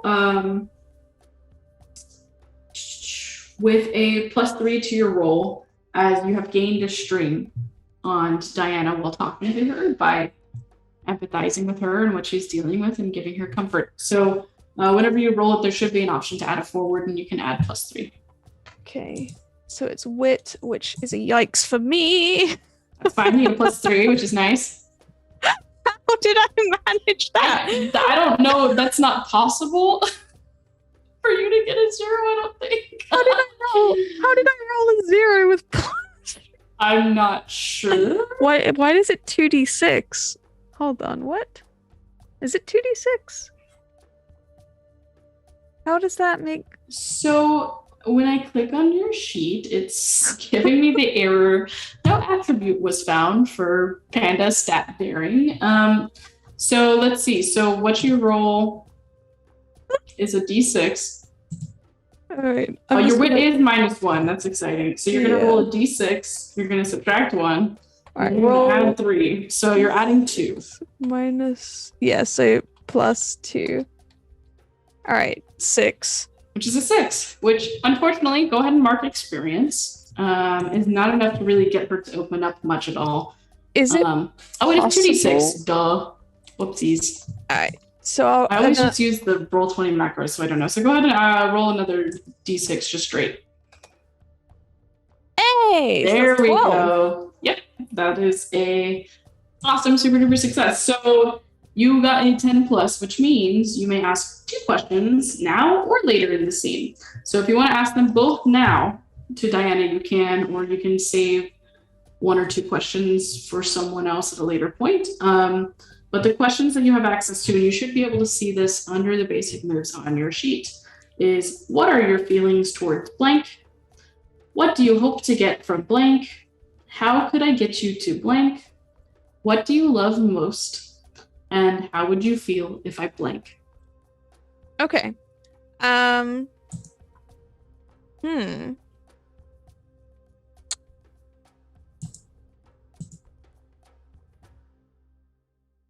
How could I get you to tell me what you know about the star? Okay, so GM telling you this, not Diana telling you this. She really needs to trust you, because you can tell from the conversation with your empathy that you had, she's feeling like she's not being trusted, and she has this she wants to be big and exciting and mighty in her new role, and she's feeling like she already doesn't have enough trust to be trusted with that. So you need to do something that would really get her to trust you, whether that's enticing her in some kind of way or becoming smitten. Those are some potential ways that you can do that. Okay. And then you get one other question you can either use now or later. Okay. I'm gonna try and get try and woo her. Just kind of I just think, sometimes it's really hard because people just, assume that, naive and you don't know what's going on, and I really relate to that. And I mean, I think you're really strong, and I think you're really trustworthy, and I mean, I think you could be trusted with any kind of secret, just as I hope that you could trust me.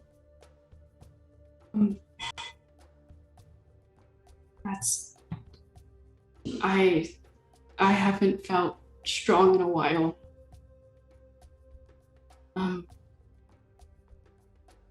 I do trust you. There's a portion of this meal where dessert is served. I think I know where the star might be.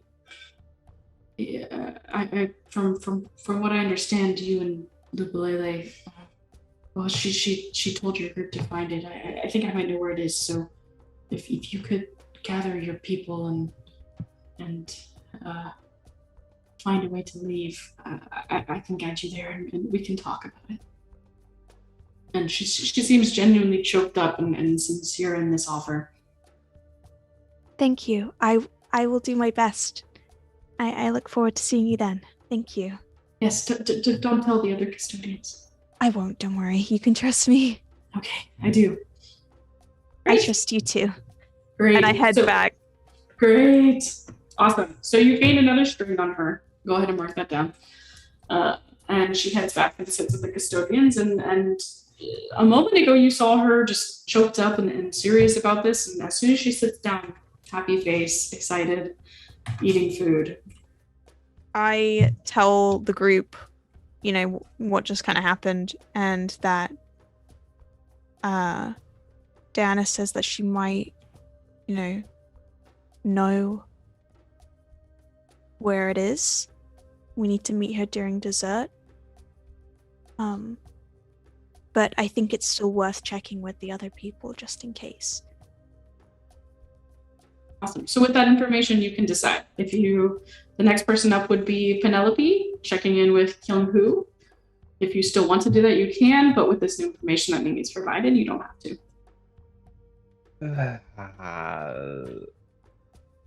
Um,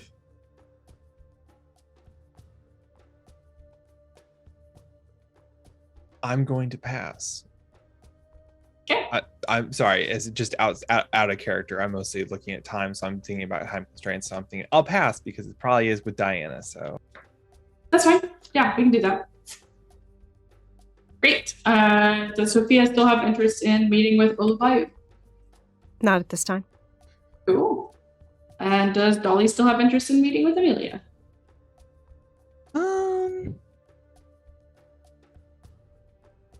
Feel free. Don't let time stress you out. I'm keeping good pace, so we're on track if you want to. Yeah, why not? Cool. Okie dokes. So, Amelia is sitting with the rest of her family. She has her 2 daughters with her and is talking with them about the food and enjoying the drink and enjoying a lot of drink. She's getting a bit louder, a bit more boisterous and moving around and almost looks like she's calling for a dance. And you see that Kyung-hoo kind of looks over to Penelope and notices that she's kind of on her seat about maybe I talk, maybe I don't. Decides not to, but Kyung-hoo takes the cue and assumes now is time for distraction and starts to play a song. Though you didn't interview Olubayu, Olubayu begins to dance and offers a hand, if Sophia would take it. Sophia will take it. Great. So there's merriment and dance and excitement and people are having fun. And Amelia stands up and looks to you, Dolly, as you approach. And are you hoping to learn how to dance? Skilled in many forms of dance. May I have this? Let us dance. And Amelia would take the lead and kind of begin to. Kyung-hoo is playing more of a waltz. Almost, it's romantic, but it's a bit more of a waltz type, and Amelia is actually surprisingly very good at it, considering how tough and rugged she looks. And she guides you in this dance, and it's just so. How are you enjoying the festival? You won the bet. Very nice. How did you know? I simply saw the percentage of body fat on him and assumed that he would be the lighter. You're quite skilled at this. I am surprised. Most would fall over their feet. Appreciate that. Though my percentage of body fat may deceive you. And she'll kind of smile and laugh and you know, kind of pat on her belly. I'm quite agile. Oh, I can tell. I'm quite flexible myself, quite agile. Very nice. Yes, well, it seemed like you were approaching me to talk. What were you hoping to talk about? The bets? You got what you were due, right? Did you want the gem back? That is worth quite a lot. No, please. Consider that a wonderful gift for your charity as well as something personal from myself. I've just been wandering the festival and trying to learn as much as I can about the people here. And of course, with this whole ruckus, with the star, I've been trying to dig and find exactly what I can. Unfortunately, it's not been much yet. I was far too focused on the wonderful lizards. Thank you. Oh, well, from our own mountains, we find them mining and it can be dangerous in mines, so we try to keep them and put them in their own area. And I don't know, I figured this year would be a good year to spice things up with a new event. Of course. I suppose I should thank you for the fire that keeps my body alive. Of course. What were you hoping to know about the star? You don't think I took it, did you? Of course not. You have a family. Unlikely that you would steal it. If you saw anything, though, anything at all, anything you think that might be helpful or that might have simply gone awry, that certainly could help. Go ahead and roll figure out a person. All right. That is +1.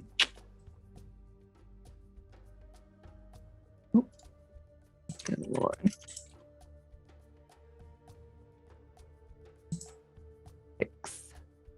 6. So you do get some information, and you get Amelia once again. it's not me. I haven't really seen anything go different this year. It's the main difference is we have a new custodian, but I don't know. She's young, of course, but something else seems off about her. I haven't placed it yet. I hope maybe you can find out. It will be my pleasure. You are so very agile. Your strength belies you, my lady. Thank you. She'll smile, and she's enjoying it, and she's taking in the flirting, but she's also arguably twice your age. She doesn't really know what the rules are for automaton, so she's kind of like, I have daughters, maybe go look at my daughters instead. And kind of like tries to pass you off, at which point you can choose to return to the party or continue dancing if you want to do that. I'll give a curtsy and then a wink to her daughters. And then Perfect. They both giggle and smile and wave. Okay, and then at this point, I'll buy you. The song would be wrapping up. Kyung-hoo is about to switch into a different song that is not quite Olabayu's taste. She enjoyed the waltz, but anything beyond that is a little bit too much for her. And she kind of smiles and laughs. And these feet don't see the ground that often. They're usually on horses, so I'm surprised I managed that dance, to be honest. I just wanted to impress you. You did. You were excellent. And she actually does a graceful bow forward and kisses her hand. Oh, wonderful.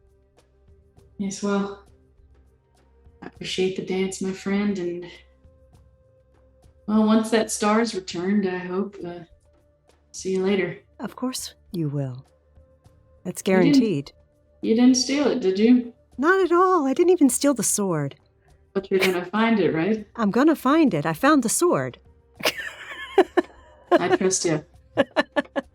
And she'll go ahead and go take a seat and leave you to return to the party if you wish. I will. Excellent. So you all know the information that Mimi has provided. At this point, Kyung-hoo has moved on to a different song, which is still, as Kyung-hoo promised, distracting a lot. Dessert is being displayed, and dessert of various cultures. Comparable to like seeing tiramisu paired with baklava and just all sorts of different things like that. Some various vegan options and vegetarian options, and it's all beautifully displayed, and so people are greatly enjoying it and speaking. And Diana looks to you, Mimi, grabs just like a small tart, like a little custard, takes a bite, and stands up and walks away. I will kind of start getting up, grabbing my things and heading. And she kind of heads over to the area where the restrooms are to try and make it look like we're just going to the loo. And then at the last moment be like, whoosh, and then follow her. While you are by the restrooms, Kennedy would burst out of the restroom and look to you and smile. And, oh, hi, Mimi. Hi. How's the detective-ing going? Do you think you found it?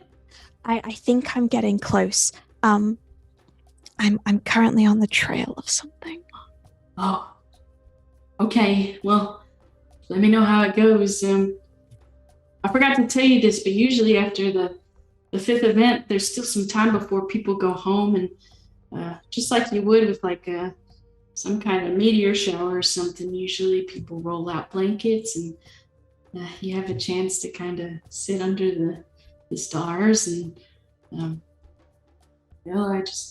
hope you find that star, so maybe we could share a blanket together and talk about cows. That sounds amazing. I would love that. Oh, That sounds really cool. okay. I'll go set it out. Do you like candles? I'll set candles. she'll go. And then Penelope, if you're nearby, you'll hear the fire spirits be, can we go with her? She had candles.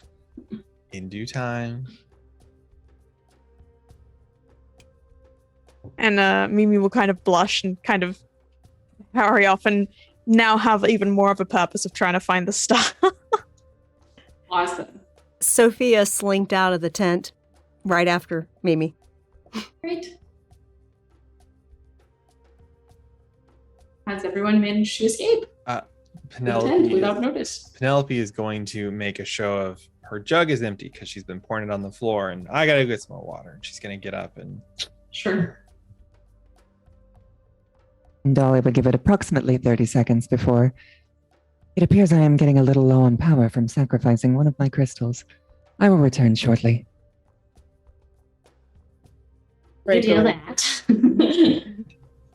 Reiko will look at Jasmine and go, I'm not feeling well, so I'm going to leave early, but you have fun. Oh, thanks. Let me know if you need anything. Right, Leslie? I can help her. And Leslie's like, yeah, of course. She's your friend. And you've all left the tent. And Diana would meet you kind of behind one of the tents, hidden away, and kind of address you all and smile and bow. Thank you all for meeting me. It was actually Mimi that was very kind to me. I know you're all looking for the star, and I think I know where it is.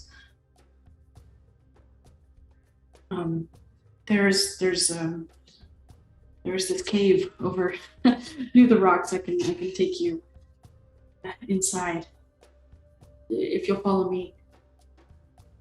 Sure. Why do you think it's in there? Just a hunch.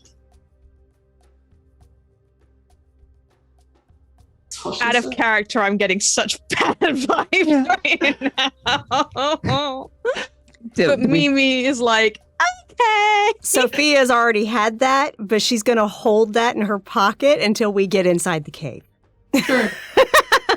Feeling a bit sus over here, but Like the big neon lights are saying, sus, sus, sus. Yes. While those lights are going on for you, Reiko is actually getting a final whisper that Mimi can now hear too. Moving on to the final stage, acceptance. It seems we've found the one who's grieving. What could she be grieving for? And that is what you hear as Diana takes you to the cave.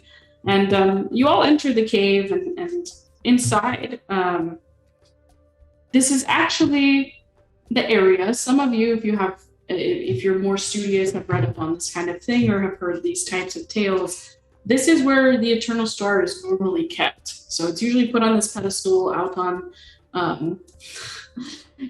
in the middle of the thing, but this is where it's actually normally kept. And no one thought to look here, unfortunately, because why would anyone hide it here? But lo and behold, Diana has taken you to this place where the star is normally kept, and Mimi, and then those who have been there, so I believe Dolly would be the only one potentially not in the know. Normally, this is a very bright, white, beautiful star with this warmth and glow, and it is out. It is cold. It is dark. There is no light coming from it. Diana? What happened? I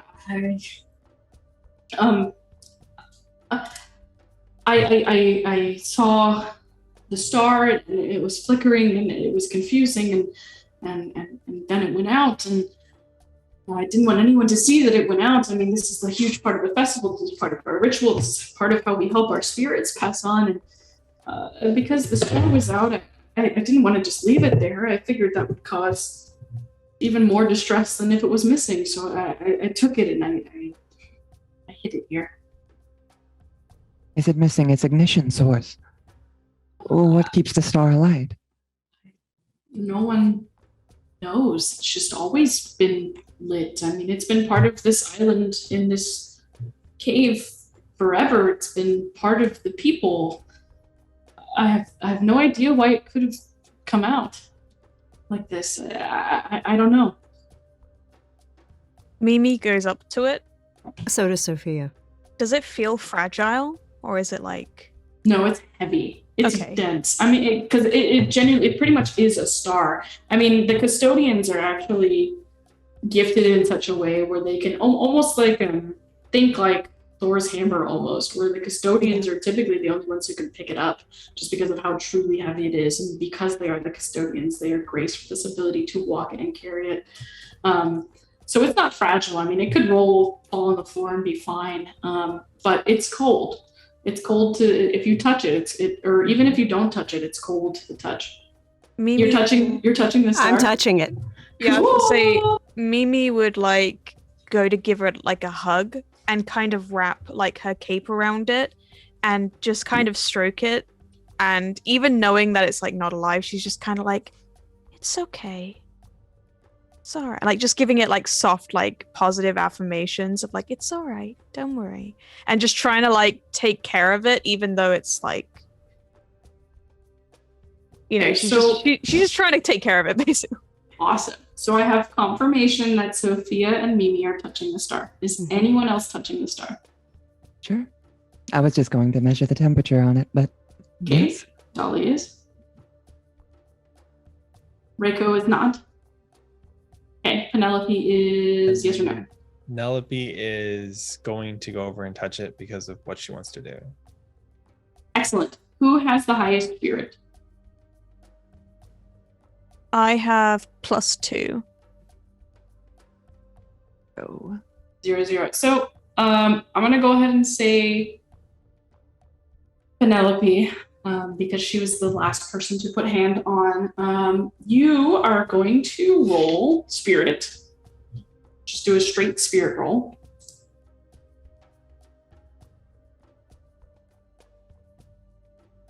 Should I include my modifier or no? Yes, you should. Yeah, Okay. you have your forward. So go ahead and include that as well. So you're doing a straight spirit roll +1. Awesome. Okay, great. So with the 10, that is a success. And what is described?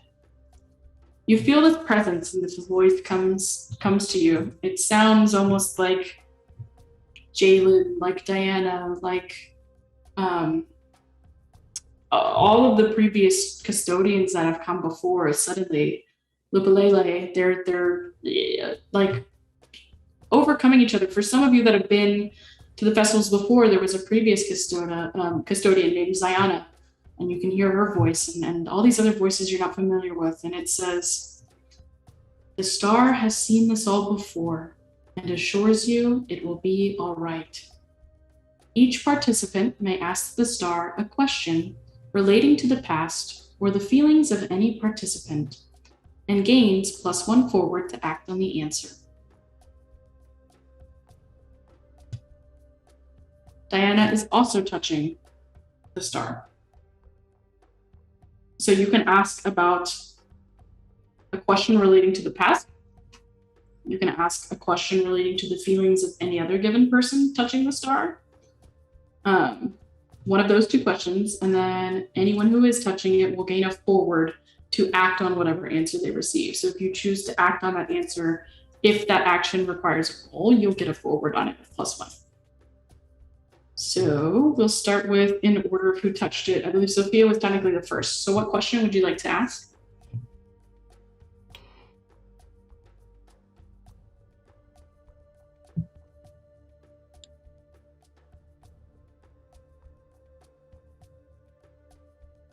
Why would the custodians say I stole their sword when they know I didn't?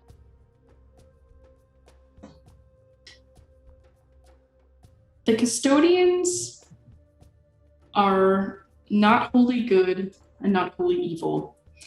This is a land of passing of spirits. And though there is great joy at this festival, there can also be great sadness that each person harbors. There can also be great jealousy, great loss, great romance, good and bad. And unfortunately, the custodians, in order to keep the peace, will sometimes say what is the easiest answer rather than the correct answer.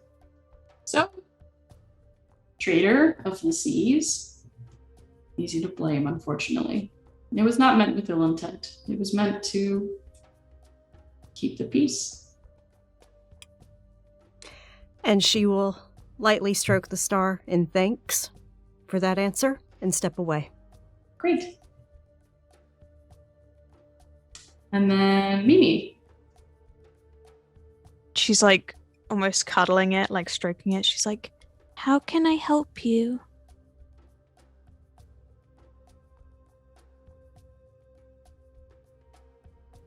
There is one, and this is all the custodians speaking, except for Diana.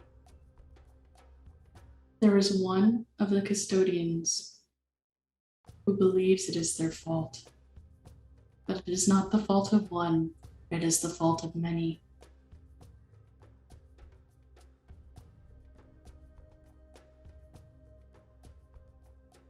I'll act on mine once everyone's done their Perfect. thing. Dolly. And I can ask about anyone touching it. Yes. Why does Diana look so sad?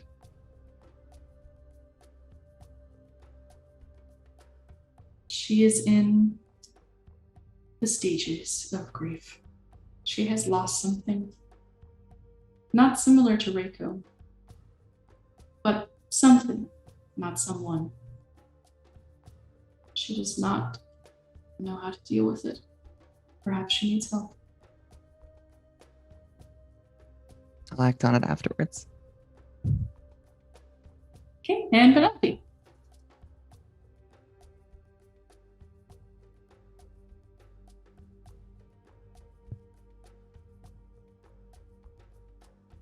I think I'm going to ask about the past, since that was one of the options, and I want to ask why, like, what was it that's caused the spirits to, like, for me to be able to see the spirits? So Jalen's voice rings out truer than any of the other custodians, though you still hear the cacophony of all of the custodians who have ever touched the star. But you hear Jalen distinctly, and as I told you in your wish, you may believe that you were born and ready to be rid of the spirits that you have. But you need them and they need you. You were given this gift not as a burden, but because you are one of the few that can carry the weight of those who are lost.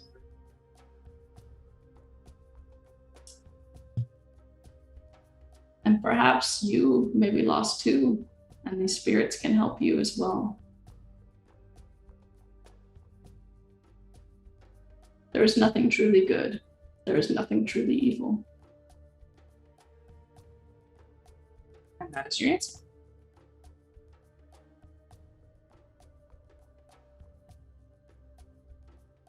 So upon hearing about it not being the fault of one, but being the fault of many, Mimi will stop hugging the star and will instead go over to Diana and give her a hug.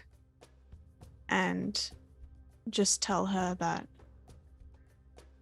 It's not your fault. Before I resolve that, I think Dolly was hoping to act on something similar as well. I'll let you do that too. I'll come in from the other side and also give her a hug. I'm sorry for Awesome. what you've lost. Yay.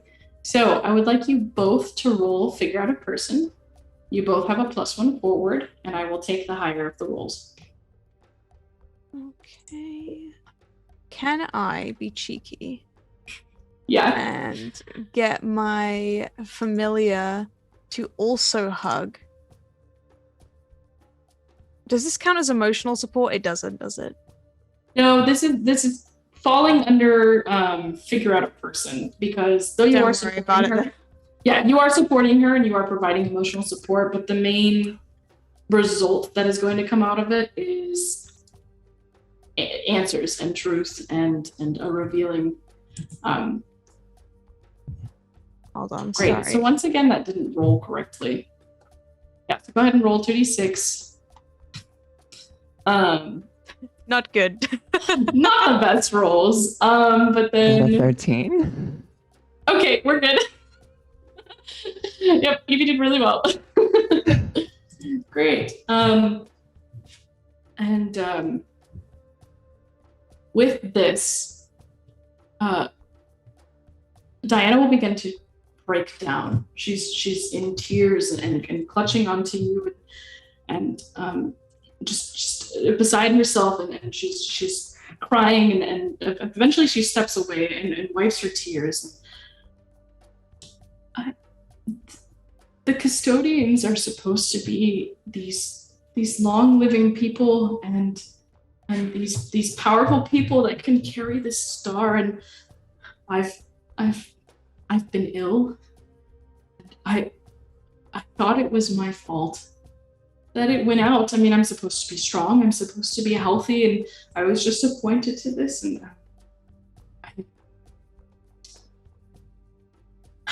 I have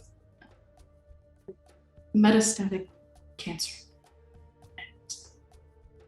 And I thought somehow when I carried the star, because they let me carry the star, it metastasized and infected the star, and I want to be strong, and I want to be healthy, and I'm dealing with this, and I don't know. And I know you're saying it's not my fault, but I don't know what else it could have been. Ailments of the human body are not something we can control. Sometimes they just happen, and there is little we can do in their wake. But it is not your fault, nor anyone else's. The star flickers.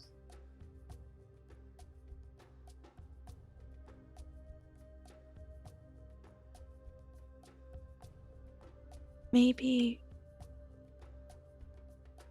it went out because you were worried.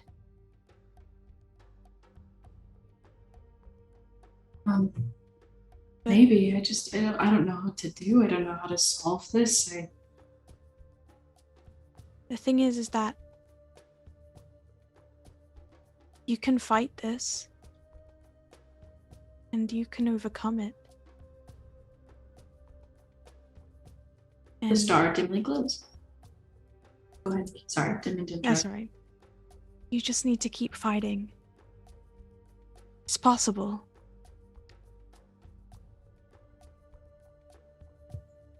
You are strong. You might not feel it, but you are.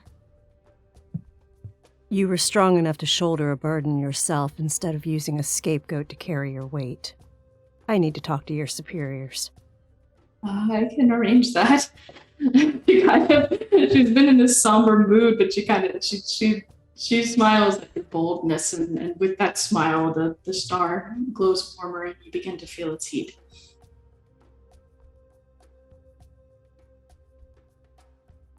Have some faith in yourself. Rely on those that you can. Trust me, going it alone is not so fun. Yeah. Were you hoping to do what you sent in chat? No, since the star is kind of starting to glow, so Penelope's going to take her hand off of it, so. Okay. The star glows brighter still. Reiko will walk over there and give her a hug. And then she will hand her the locket that she's holding, and she'll go, I don't think I need this anymore. You need this more than me. I have my friends. Wow. And the star bursts truly into this dazzling light, like everyone who has been at this festival has never seen before. And you're filled with this warmth and love that you have felt all night in little ways, that you have felt in moments of flirtation, that you have felt in hugs, in sharing of culture, in looks, in new friendships. This warmth suddenly you feel in the star, and Diana has this look come over her eyes as though the entire sky is filling them, these constellations, as you've seen in Jalen's eyes. They twinkle, and she sees the truth in her wish. And she speaks and says, I had wished for this illness to go away, but the stars had given me a bleak outlook, but I know now that rather than worrying about what is to come, I need to focus on the present. And the present is this festival and your support and the love shared between all of us, despite our backgrounds, despite our differences. I think I see that that's what keeps the star burning. And she grabs it and she's able to pick it up easily, no weight. She smiles at all of you and Ladies, shall we escort her back to the festival? I believe that would be appropriate. Of course. excellent. Sophia will actually take out, it is an extremely elaborate, etched silver sword. My sword at your arm. Oh. I think that sword will do. That's perfect. And almost like a parade, in this beautiful fashion, there's whisperings and mutterings. A gong had sounded in the distance as you spoke, too far away and too sheltered away from the cave for you to hear, but everyone is standing around, their torches ready to be lit, muttering to themselves, the custodians worried, Lupalele is ready with swords and just kind of sharpening them furiously and not sure what to do. And Jalen somehow has a peace on her face, believing that things have turned out all right. As you heard her say herself, as part of the star, this has been seen before, and it will be all right. And you proceed in with the star. Everyone smiles, and even those that had been sour, Leslie suddenly smiles and claps and gives a wink to you, Sophia. And Rowan actually goes ahead and looks at Mimi and kind of giggles at the squirrel and thinks it's kind of cute. And there's this sense of belonging and acceptance and support that had been lacking from the festival, that is now found as the star is now placed by Diana. Everyone goes on to light the torch, and Diana, basically each delegation has a head of the delegation. Amelia, the head of the hearth, Kim, the head of academia, Ellie, the head of the Bountiful Valley, and Maximus, the head of the Woods of Holly. And Diana, Jalen, and Lupalele look at you all, and though it has never been done before, Jalen smiles and says, I believe this delegation does not have a leader. You are each of your own right, capable and strong and supportive. There is no true one that stands out, for you are better together. My misfits. And she smiles. I would like you all to have a hand on the torch as it is lit. And she offers the torch to you all.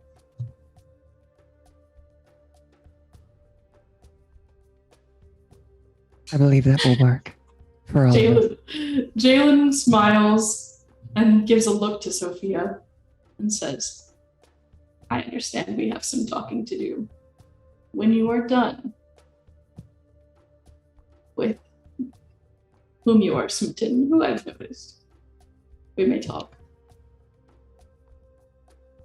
But no, I am proud of you.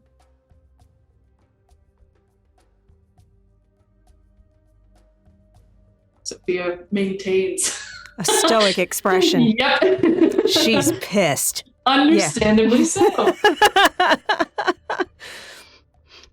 2 shots, I'm hearing? Okay.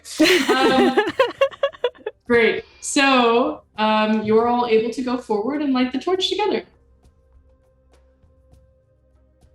Okay, we do so. I think this is a perfect chance for Penelope's fire spirits to get to work. Oh yeah, see, I forgot these torches were like the special torches that lit on the star. Because I was gonna actually say I was just gonna like, no, screw it. She's gonna reach into her dress. She's gonna basically just like pull out her hands, and she's just gonna be like, you know, the tent, and she's just gonna be like, and it's gonna, and so exactly 30 seconds later, the academia tent catches fire. All of the academics run to go put out the fire. Normally, at this point, after the torches are lit, there is a sharing of culture. But tonight, as there is a unity in putting out this fire, and people who are oblivious to the fires because they're prepping blankets for their crushes. I shared my culture. There you go. You sure did.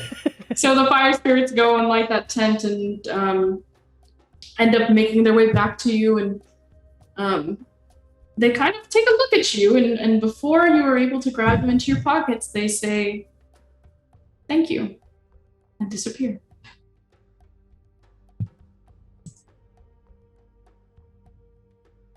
And unless anyone has any closing remarks or kisses or more they would like to get out of the way, I I'd want like to to call go. it in. I want to go find Kennedy. Yeah. Kennedy has laid out a blanket. It's a quilt. Like it's a quilt that obviously is almost like each patch has been sewn on by a family member. It's been in the family for generations. It hangs as a tapestry in their house. Like it's very much, and it's got like horseshoes and a bunch of different things on it. And this beautiful quilt and a bunch of flowers and like apples. Like almost like a charcuterie board, but nothing's been cut up. It's like a full thing of sausage, a full thing of apple, and stuff like that. And she's just sitting there and she looks up at you and I need you find it. It's beautiful. It's so big too. Yes. Just like your eyes. Well, I was wondering if maybe after this we can, I don't know, maybe hang out again sometime. Yeah, I told you I can come to the festival. And I know Olabayo, and she can ride horses really well, and I'm sure I can borrow one, and I could come visit you. You could tell me where your place is, and I can come see your animals. I can bring you some compost and help you get started. And I'd love that. That would be great. Just because I think tonight we might want to all celebrate as a group. And she just kind of then starts waving over like Sophia, Dolly, Reiko, and Penelope like to the big blanket. Sophia is nowhere in sight. Sophia has actually gone to talk to the custodians first. Because she has told, basically, and all she's told them is she will no longer be their scapegoat. And that she will not be returning. That her business with them is over. And she will go find her little crush and lean down. How about we take the scenic tour back to your home? I'll teach you how to ride the waves like a buck. I suppose that sounds fine to me. I already told him I might be scooting out early by myself, so Come on. let's ride. Mimi just like lays, like even pushes like some space and just leans into Kennedy. She's like, I promise we'll have a proper date soon, but and then keeps calling them over. And if they come over, she'll tell them all that, you know, if you come next year, we can all come together. None of us have to come alone. We can always meet up at some time. That would be nice. And Rico, we can come together. That would be really fun, and we can all visit each other while we wait for the next festival to take place. Reiko feels an embrace, one that she's felt many times before. And Lily whispers in her ear, acceptance. Go on. And the embrace leaves you and does not come back. With that, before Reiko goes over to where Mimi is, Reiko will go look for Jasmine and go up to her and like give her like the tightest hug and be like, "Thank you," and then give her a kiss. Yay! Jasmine is like just so happy, and Leslie just storms off. And Jasmine whispers, and she's like, she kept trying to make me act all saucy and sassy, and that's just not who I am. I don't know why she wants me to act like that. I'd much rather be with you and help you heal. Jasmine hugs you and kisses you back. I'm gonna go see about Rowan next to the ruins of their tent. Rowan's crying. Rowan's like sitting on the ground, like losing her mind, like it's like freaking out. She would sit down next to her and hand on her shoulder and just kind of rub back and forth. Oh, hi. How are you? My tent's on fire, so don't ask me how I am. I understand. I have been recording some of the things that we have seen at this particular festival. Do not think that the loss of knowledge will be so great. Oh, In fact, I was coming to ask, or coming to see if maybe you wanted to do some experimentation with me. Purely for Yes. science. Purely for science. sure, yes, for Purely for science. Can I well, I saw you had one of your delegates asking everyone to come over, and I think I made her upset earlier. I really like you, Dolly, and if that means I have to like animals too, so your friend is nice to me and doesn't think I don't like her, then I'll like animals. We can like and learn about animals together. Of course. I like you too, Rowan. I look forward to learning more about animal physiology and habitats with you, and all kinds of things. Yes, ma'am. I believe this is the part of the interaction where we are supposed to, maybe kiss. Yes. Grabs you and kisses you. Just like for a long time. Tries to use tongue, doesn't know what she's doing, takes it away. It's really awkward. Everyone in academia is like, aren't they? Rowan's just like, Please so stop involved. describing this kiss. It's too real for me. I will have to And write with some that- notes on that. Yeah.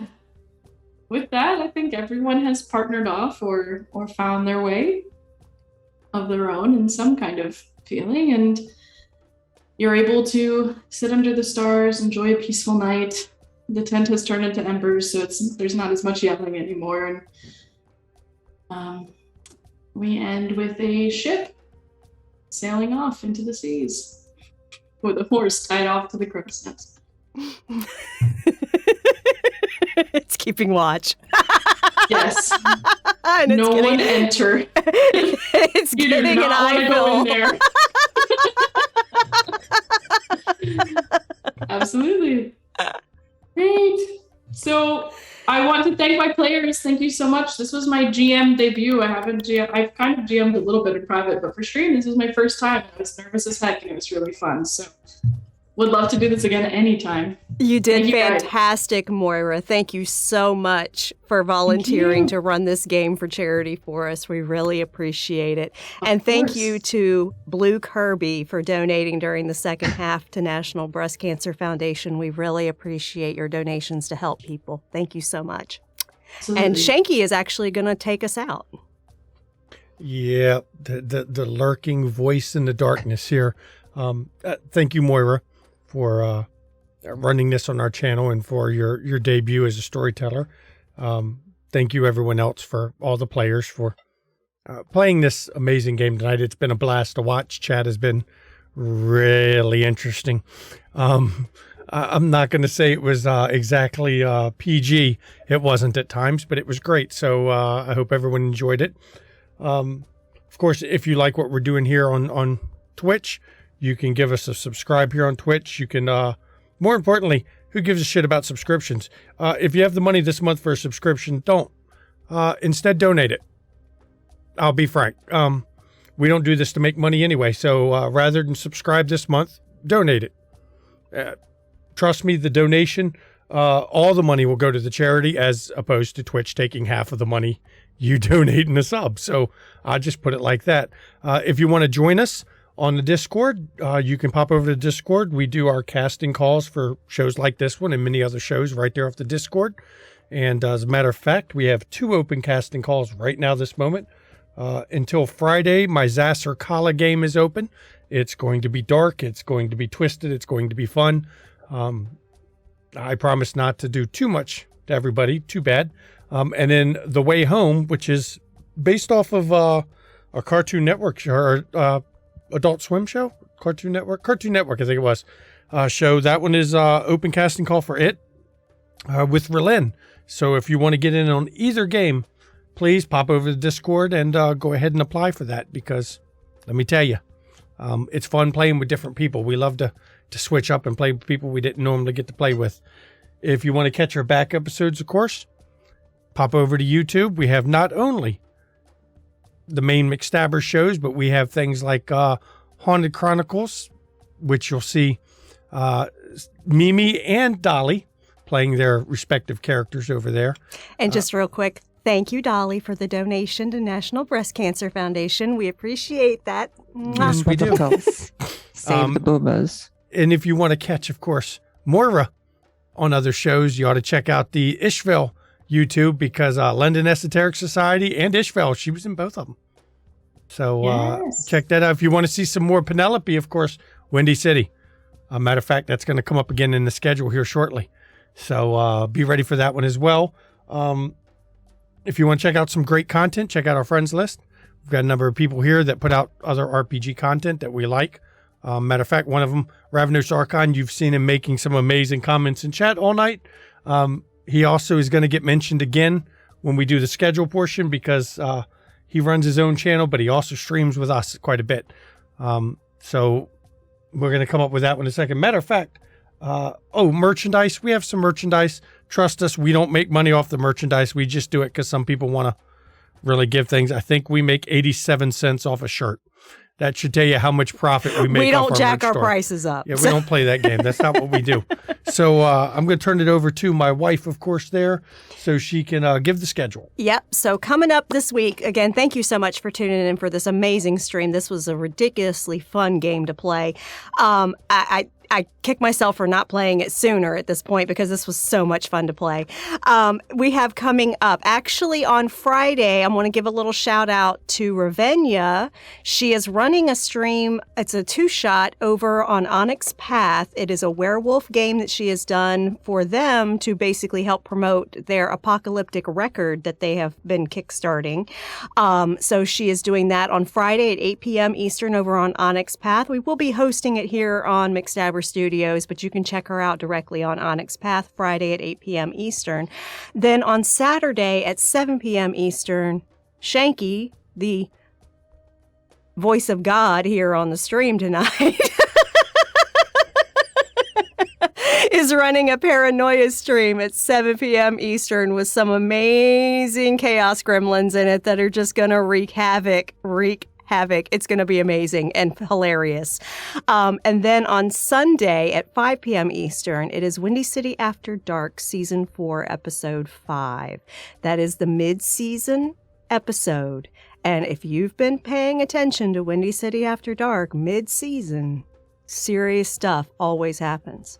So you need to tune in 5 p.m. Eastern on Sunday to see what happens. Monday, Haunted Chronicles is on at 8 p.m. Eastern. You will find 2 lovely ladies in that. At 8 p.m. Eastern on Monday is Haunted Chronicles with Tamshu. Check us out then. Then Tuesday. If you caught us last night, you know what we're doing on Tuesday. Mage, baby. I am having so much fun playing that Cult of Ecstasy mage. Oh my God. She is going for the straight Pat Benatar look. And then Penelope here is in it too, playing a verbena. It's awesome. She literally stripped some ink off of somebody's tattoo. I would say that was the first vulgar magic of the night. It was awesome. So check that out on Tuesday. It's only a 4-session chronicle. So next week on Tuesday at 8 p.m. Eastern is going to be episode 2 out of 4. So you want to check that out. And that's it for the upcoming week. We appreciate you. Yes, we do. And I thank everyone for their donations tonight. Just so you know, we're going to be rating Tabletop Titties. I think it just fits. Just the name alone. Plus, we like Kelly. They're pretty amazing. They were in Berlin's You Will Destroy Something Beautiful game. So I figure we'll go pop over there after this. But thank you, everyone who donated. And we are literally almost, we're only 6 days into the month, and we are over halfway through our goal. And of course, as always, when we do these streams, mental health, everybody, it's not a joke. It's not a laughing matter. Please take mental health seriously. Reach out to those around you. Reach out to friends, family, loved ones. Check in on them, because a lot of people aren't okay right now. And you may get to be that lifeline they need, that hand to help them, lift them up from the edge. And if you do suffer from mental health issues, like many of us do, please don't be afraid to reach out to those around you. And if you don't feel you can, because a lot of people don't feel they can reach out to those around them, right now in chat, we have a list of numbers you can call 24 hours a day, 7 days a week. You can text them, and somebody will be on the other end to talk to you. And if you are one of our viewers that are not from the U.S., one of our European viewers, much like Circuit Panda there, who is our real trooper about playing She's from a overseas. champ. There's a website right now in chat. You can plug in what country you're in, and you will get the support lines for your country, because we take that very seriously, and we want to make sure everyone's okay, because even if you don't play with us at our table, it's still important. And on a side note, also at the end of that, fuck you, cancer. Yep, fuck cancer. Fuck you hard, and I'm Fuck glad cancer. we're raising money for this great cause, because fuck cancer. And get your COVID shot. Yep, Berlin always likes to point that out too. We want this shit to end, please. I'm fully vaccinated as of Monday this week. Yeah! I had my second shot. Ayo. That's what I'm talking about. That's right. We want this shit to end, because we want to go back to gathering and having fun and people coming over. And I've been teased mercilessly about a Stabber Fest that must be occurred at some point. So apparently we need to, everybody to get vaccinated so we can do that, because Proof of vaccination will be required, and I'm a nurse. I know how to tell a forged document. Thank you. Plus, if you're like me and you're not from the US, if you want to fly anywhere anywhere on the planet, you need to be fully vaccinated and have time to spare. So get it done, because then if they're like Stabberfest in a month, you don't have time to get both your shots and then wait the couple weeks. You got to get it done. How are we going to play Thirsty Sword Lesbians IRL if you don't have your COVID shot? Yeah. Exactly.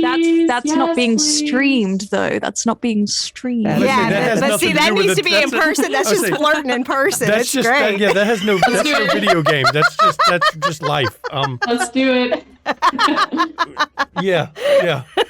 Great Cthulhu says he always plays Thirsty Sword Lesbians in real life. I believe it from Great Cthulhu. Yep. Love you, babe. So I thank everyone for coming. It was a great stream. Thank and you everyone so who donated much. money. So Thank you we're all. going to go to our ending stream screen, but hang around, because we're going to be raiding Tabletop Titties.